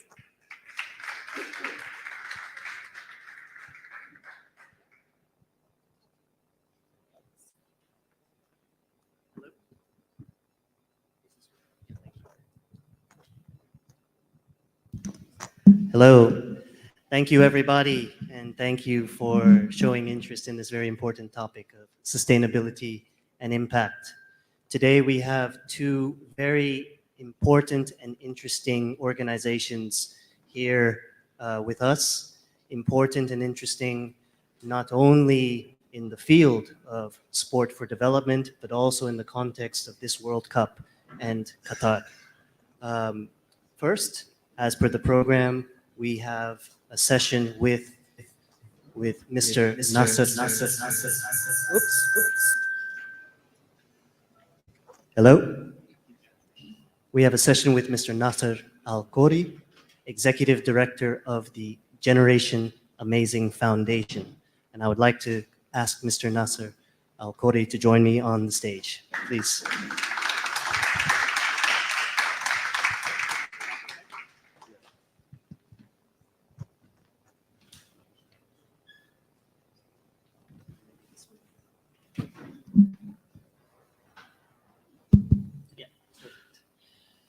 So just to get us started, we have an interesting video, right? Yes. To set the stage. So video, please.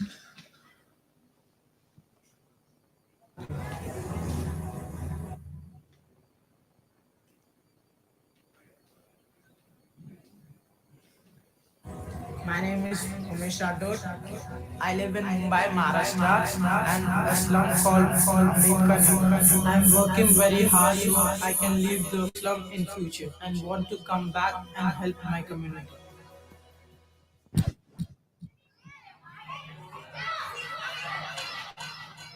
What began with a dream is now a reality. What started with a legacy vision has become not only a goal reached, but a movement. Apologies for that.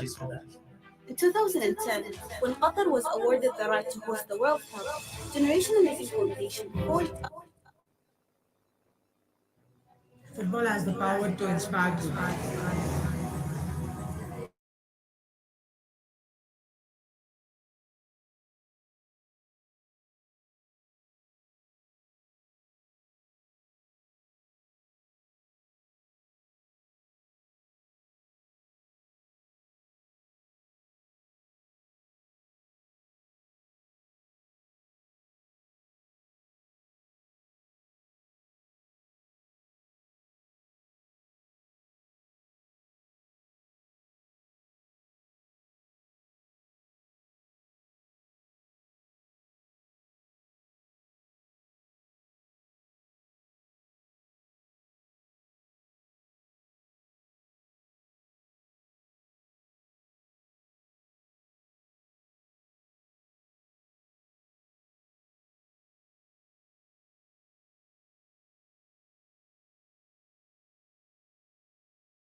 events, with major events.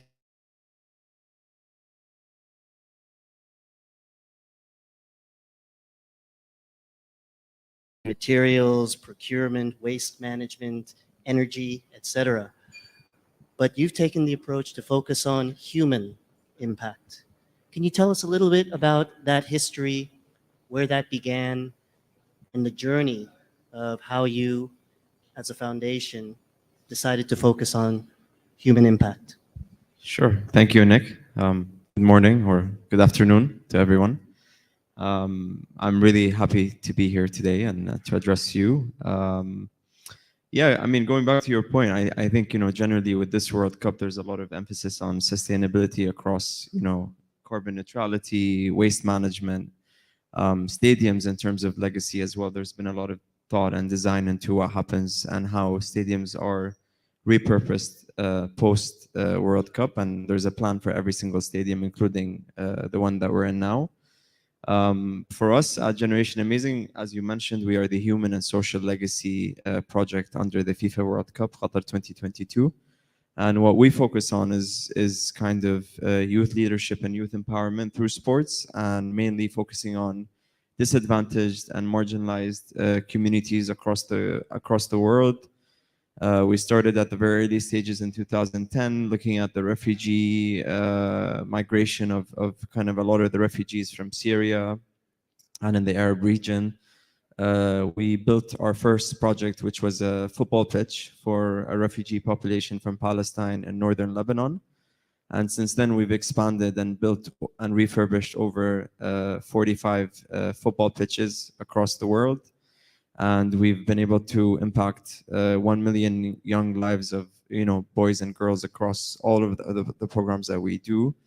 There are 4 main pillars in terms of programming at Generation Amazing. It's the youth festivals that you mentioned. I think that's something that we'll talk a bit later on in this panel. But the youth festival is one of the programs that we run, and then the Football for Development, which is a coach education program that is basically promoting inclusion and cohesion across various communities and societies around the world. And we work on the UN Sustainable Development Goals and how sports, and specifically football, can accelerate the achievement of UN SDGs. And then the Youth Advocacy Program is another program that we launched over the last couple of years, but it looks at, a year-long capacity building program with youth advocates that we select and go through a rigorous process and an application process to be part of Generation Amazing, to become ambassadors and working with us as game changers across the board. And then the Football for Development community clubs, sorry, that's the 4th program, the community clubs. These are the pitches, the safe spaces that we built and provide access to communities that don't have access to football pitches, whether it's marginalized communities, whether it's internally displaced populations, whether it's refugees. This is sort of the program that we started and kind of continue to run, and we expand. And recently we also announced during the festival that we're going to be building a Generation Amazing community club in Wrexham with Wrexham FC in Wales, which is a very impoverished part of Wales that don't have access. Youth there do not have access to a public football pitch. So we're going to create a safe space with Wrexham FC and the Wales Football Association as well. But yeah, that's Generation Amazing in a nutshell. And it's a lot. It's a big nutshell. And across all these many accomplishments, and congratulations, by the way, one in particular stands out, and it was the one mentioned in the video, the 1 million beneficiaries. That number is amazing, in line with the slogan of the World Cup. It's hard to grasp. How did you come to 1 million? How can you explain it to the audience where the 1 million comes from?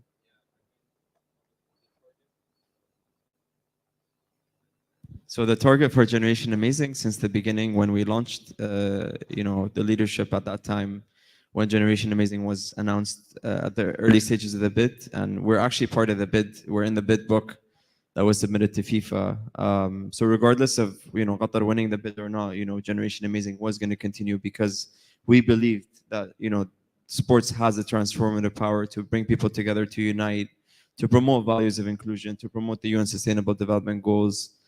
And so the target was always 1 million. So that was set in 2010 that we would by the time that we kick off for the World Cup, that we would reach 1 million beneficiaries, and we reached 1 million in August of this year. The 1 million is both indirect and direct beneficiaries across the board. So it's either through our partners and partnerships that we have with the International Federation for Red Cross and Red Crescent, through the partnership that we have with Education Above All and the British Council in Pakistan, and through other partners that we work with. There's a lot of sort of programmings that we do with schools as well. So we've worked with ministries of education in Qatar, Oman, and Jordan, where we've trained over 1,500 teachers, physical education teachers, to be able to address social issues through sports and talk about gender equality, inclusion across the board. So the number is split between both direct and indirect beneficiaries, but we do have a methodology in terms of calculating the figure.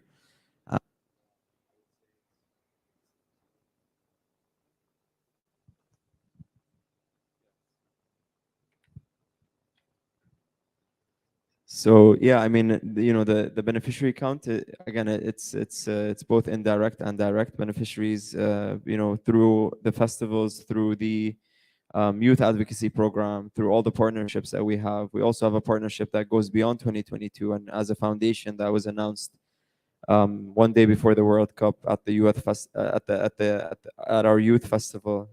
We also announced a partnership with CONCACAF earlier this year. That takes us basically into 2026, and we're now looking at sort of bridging the legacy between the two World Cups, 2022 and 2026, on the human and social side. So we know in the US, for example, playing soccer is you have to pay to play. So it's that there's, from an accessibility perspective, it's not accessible to all. So we're trying to work on providing public football pitches, or soccer pitches, for youth across the board in the US, Canada, Mexico.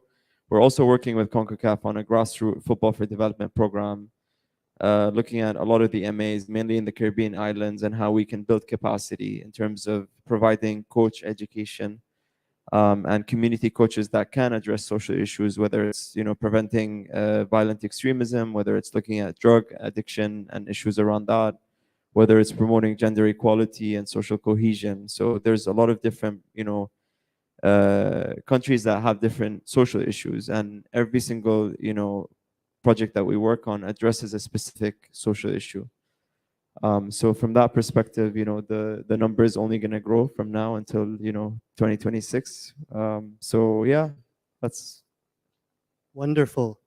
And speaking of these social issues, these are the UN Sustainable Development Goals that you referenced earlier.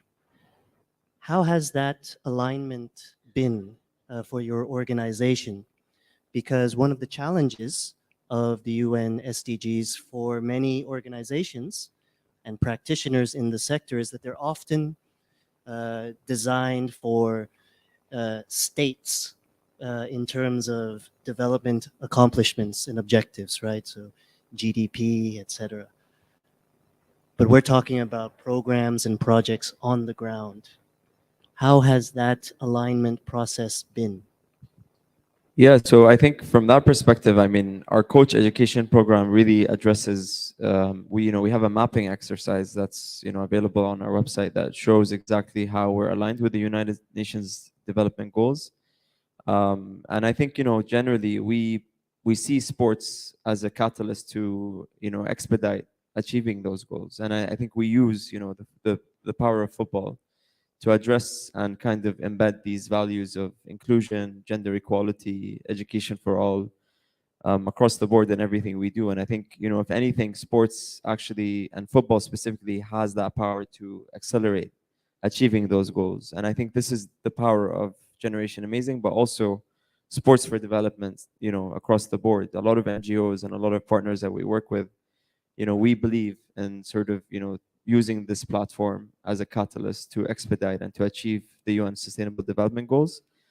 And the other thing I want to mention also is that we are aligned with the Qatar National Vision 2030, which also addresses a lot of the SDGs as well in terms of, social progress and education, knowledge transfer, and knowledge-based economy as well. So I think, again, I think, sports creates an amazing platform, specifically football. On the pitch, we address a lot of issues. Recently, we've also looked at a new topic, which is mental health. And we've developed a specific unit with the WHO and FIFA and our Ministry of Public Health on addressing mental health. And sort of, especially since the pandemic started, mental health is a big, it's a big topic and a big issue for a lot of the youth that we speak to on a daily basis, and a lot of our, beneficiaries that have, been impacted by the pandemic and the disruption in schools and generally social life, etc. So we've developed a unit, looking at, how the coaches on the pitch can address mental health and kind of use the football pitch as a way to, get the participants to express, and talk about these issues. Obviously, in this part of the world, mental health is sort of a taboo topic that people don't necessarily talk about. And so on the football pitch, people feel safe. A lot of the youth participants feel safe and they're able to express their opinion. And that's why I think, football specifically, but also sports, has that power to kind of create that platform where people can express their thoughts and opinion and talk about these things. And, coaches are able to identify if anyone is at risk of any sort of, mental health issue and can alert the school, the teacher, the parent, etc. Excellent. Changing gears a little bit, you mentioned World Cup 2026 and your partnership with CONCACAF. And you also mentioned the bid book and the bidding process for this World Cup and the intention to really make this a legacy initiative, that it wouldn't be something that stops after the World Cup.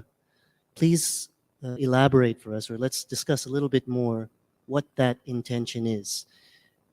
Has the concept of legacy programming and legacies of major events and the World Cup itself, has that changed, do you think? Are we in a new era of legacy?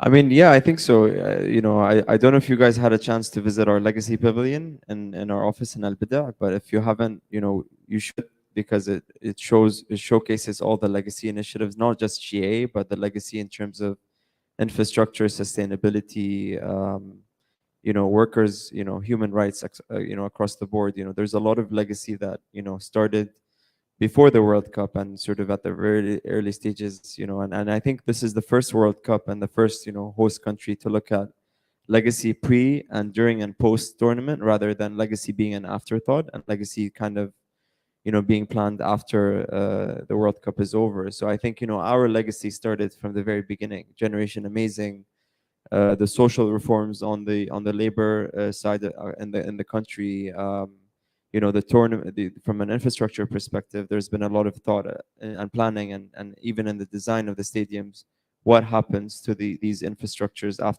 after the World Cup. And when it comes to Generation Amazing, I mean, our target was always reaching 1 million lives by 2022, but it was never to stop here. I mean, the idea was always to continue this legacy, and I think we've seen the transformative power of football to unite people, to bring people together, to break down, stereotypes, to break down a lot of issues around, race and a lot of other issues across the board, social issues that we can address.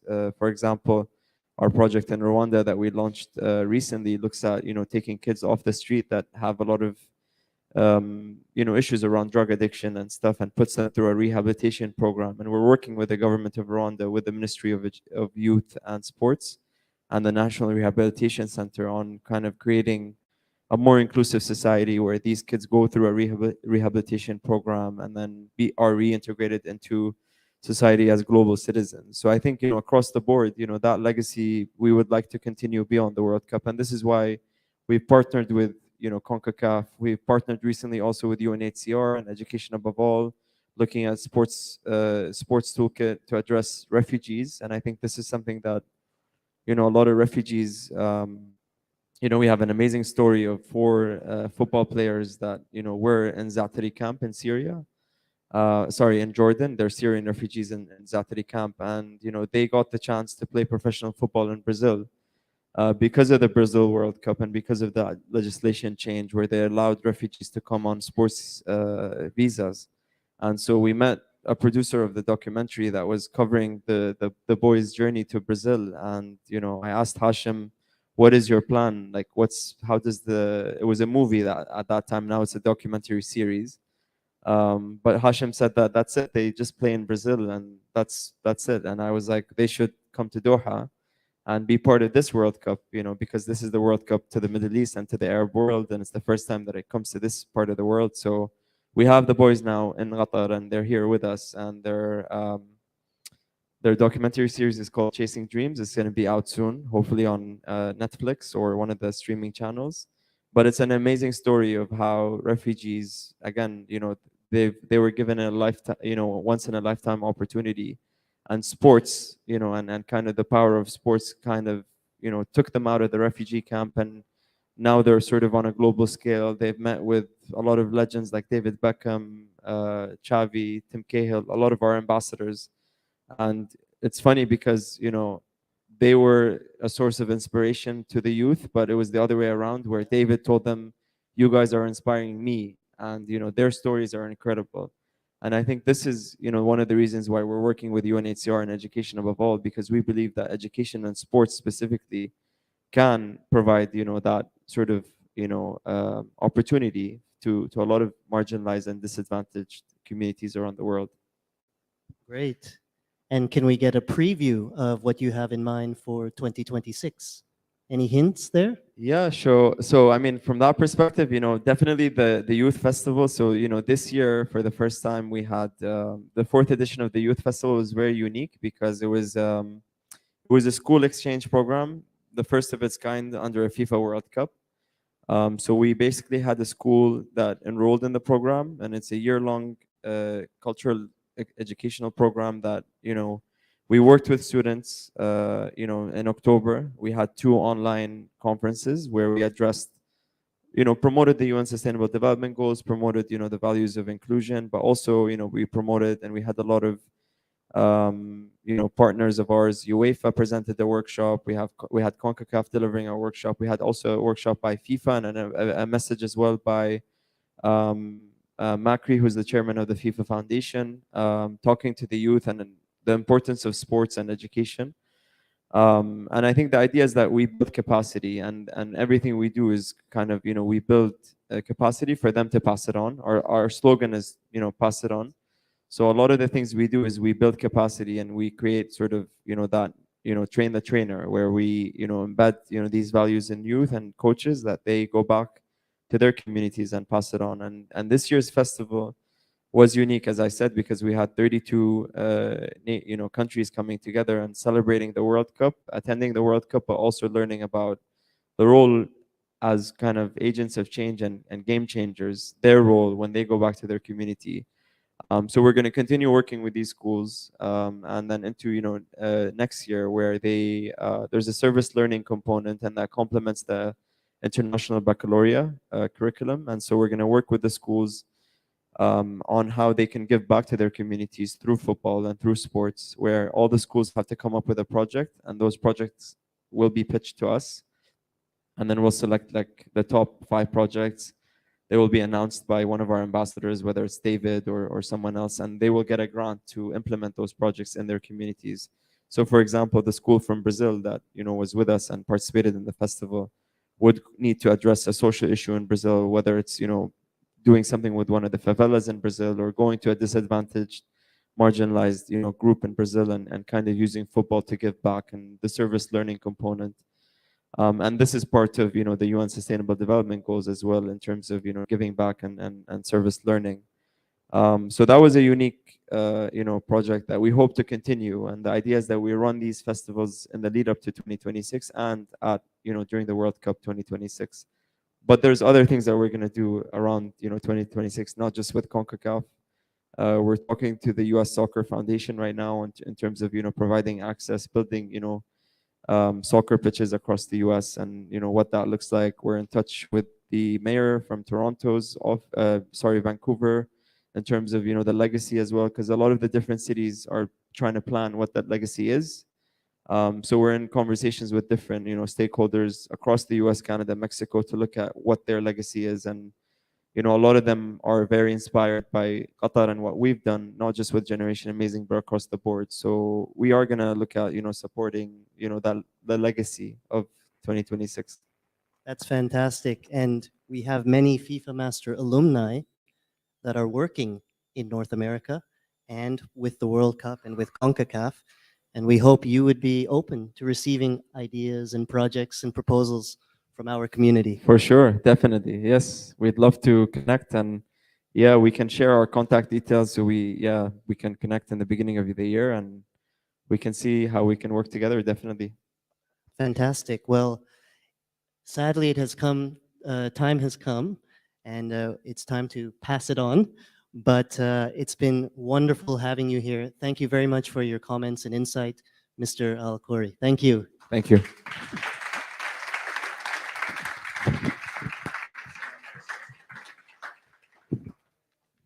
So we have now part 2 of our session. I know you are all very keen to get to lunch, and we know that eating a healthy meal and having a balanced diet is sustainable. So it is not lost upon us, the importance of lunch. But we do have a very special speaker here today from a very special organization, Miss Sabrina Hervey. I'd like to welcome her to the stage.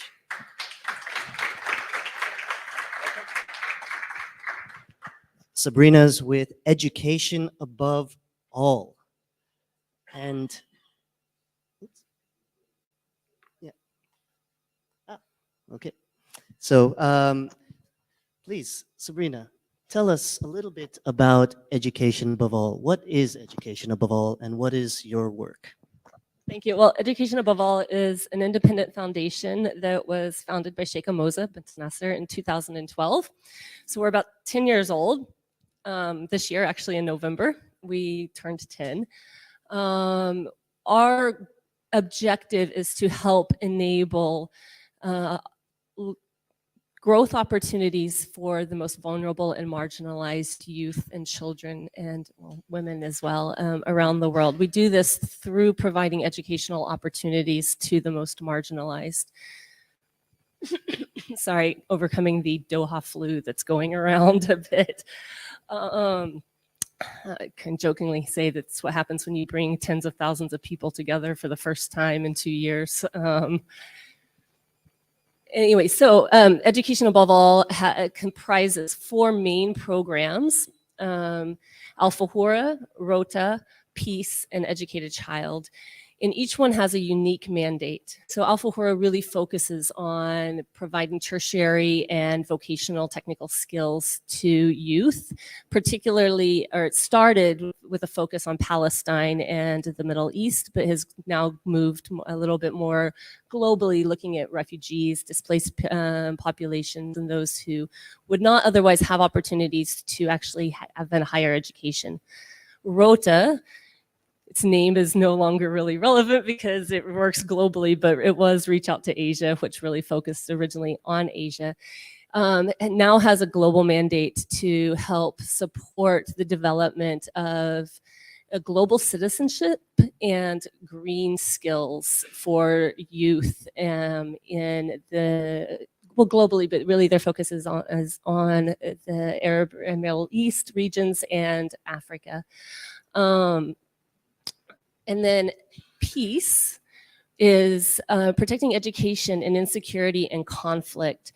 And they really work at a global policy and legal level. They're one of the founding members of the Global Coalition to Protect Education Against Attack.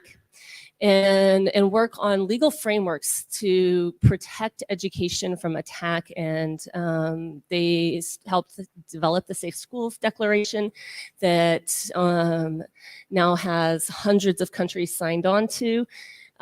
They are working on a global database that will track and attacks on education in schools so that we can verify where those happened, who's done them, and why.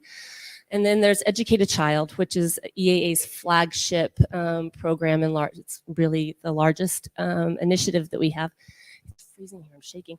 And Educate a Child's unique mandate is to try and help ensure that children who do not have access or who have been forced out of primary level education have the opportunity to get that fundamental education. So globally today, we know that there's around 67 million out of school children, and that's just at the primary level, who will never access education if they're not provided with opportunities and if the barriers to education aren't addressed. So we really, throughout education above all, we look at the barriers. Why are youth and children not accessing education and these opportunities to help them have fulfilling lifelong opportunities and be global citizens? And we work through our partners to address those barriers. Excellent, thank you. Now, there's a mixture of, if I understand correctly, of all those initiatives.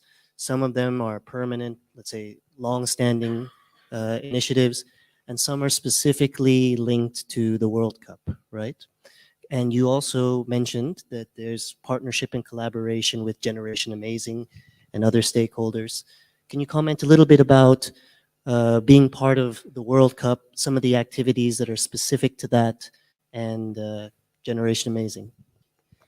Yeah, so as I said, we really look specifically at what those barriers to education are and how to address them and look for innovative solutions in addressing them. So the work with Generation Amazing really looks at addressing the psychosocial barriers that a lot of our beneficiary children, particularly for Educate a Child, are facing, and providing them with the life skills to be able to make their own decisions on how they're going to, address things like peer pressure to leave school or to go hang out in a marketplace as opposed to attending school. The decisions that will help them be able to have real life opportunities. And through sports and the partnership with Generation Amazing, this is possible. As Nasser was talking, it's sorry, excuse me. I know that the camaraderie of having a team, the decisions that you have to make to stay on the pitch or to show up for practice starts to help provide those the life skills that you need in other opportunities, but it applies to the education opportunities as well. Often we find that health is a massive barrier, nutrition, and so when you bring those other opportunities in, like through sports components of our projects, you have an opportunity to address some of those, the health component of what could be keeping children out of school, or the safety of not having a safe place to go after school. So the parents don't have to worry about where their kids are. Specifically for the World Cup, we've partnered with the UN and the Supreme Committee and others to really bring a focus on the SDGs during the period of the World Cup. So from November 21st through December 17th, we've been running what we're calling the SDG Moments, which is a series of events and advocacy moments to really bring attention and awareness to the different SDGs and their interconnectivity, and particularly the role of education in helping achieve these. We have a pavilion in the fan festival where there's art displays or installations that depict some of the different SDG moments or things that can be taking place. There's interactive opportunities at the pavilion, and then there's also been several different panels and media moments to really discuss more in depth the role that the global community has to making sure that we can achieve all 17 SDGs. And I understand we have a little video, right? I think so. For that? It just kind of, yeah, it kind of depicts like some of the different things that are taking place.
So, oops, there it is again.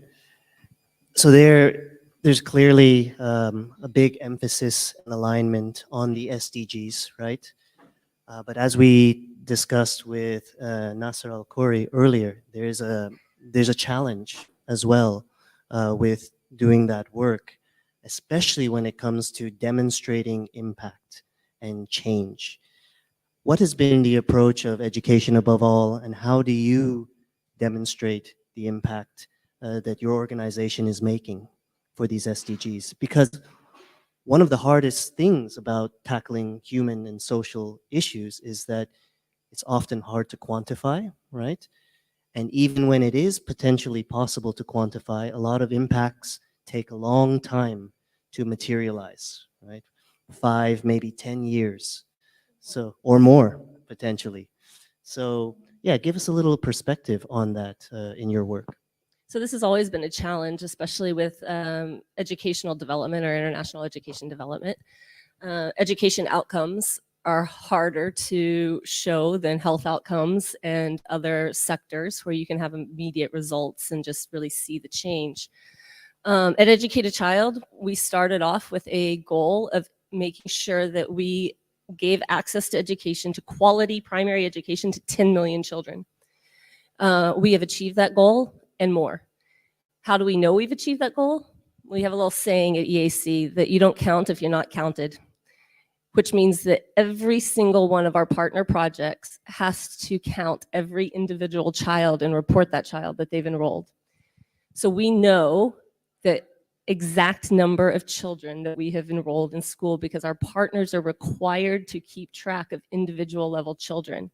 And one of the impacts of having insisted upon that is now ministries of education who used to only focus on school level data as an aggregate are changing their education monitoring information systems to track and to provide individual identification numbers to children so that they can watch a child go from enrollment through the end of an education program and know their trajectory, know whether they've left the education system or not, understand what's happening. In some countries, they're even connecting this with health information and other sector services. So when a program comes in and sees that a child has nutrition issues, they can cross-reference them and maybe give them referrals to social services, which is a huge impact. So we do, as I said before, we look at the barriers to education. And for us, the barriers aren't just within the education system or the school system. It's everything that's happening within the ecosystem that affects that child. So we fund programs and projects through our partners, our implementing partners, that will address those barriers. And then we can see the impacts on health and nutrition, whether it's we need to give school feeding, whether it's children with disabilities that need certain health interventions or assistive devices. So through each one of those children that we've been able to track and we understand where they are, we can measure our impact. That's excellent. And it's hard work to document all that. Very. Yeah. Well, we've seen that the sky is the limit, that sport is very powerful. We have David Beckham working with sailing for impact, sailing for the goal. So if that can happen, anything can happen. But as a final remark, as we wrap up here, any closing thoughts in terms of the priorities for the sector moving ahead, where you would like to see sport for development evolve? We really look at, at education above all, we look at education and sport. We really value our partnership with Generation Amazing. I think what I would like to see is more of these cross-sector partnerships, really combining efforts cross-sectorally through sports awareness, but also education, and how can we use sport to support the development of education further. All right. Thank you so much, Sabrina. Thank you.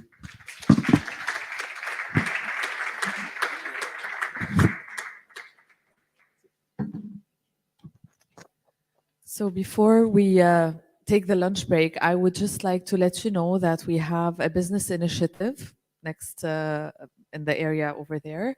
The business initiative owner is Kevin Goko. He's a 20th edition alumni, FMA alumni, and he's presenting his initiative today. His initiative is PAG On. It's a social enterprise that aims to create sustainable sporting products and reinvest a portion of profits into developing sport for development program that addresses UN Sustainable Development Goals covering environment and climate change. Their pilot product, which is a bamboo shin pad, is CE certified and will launch early next year. I would like to invite you all to check out his booth over there and yeah, let us know what you think. Now you are all invited as well to lunch. The second session will resume at 13:45 instead of 13:30. Thank you very much and enjoy lunch and the booth.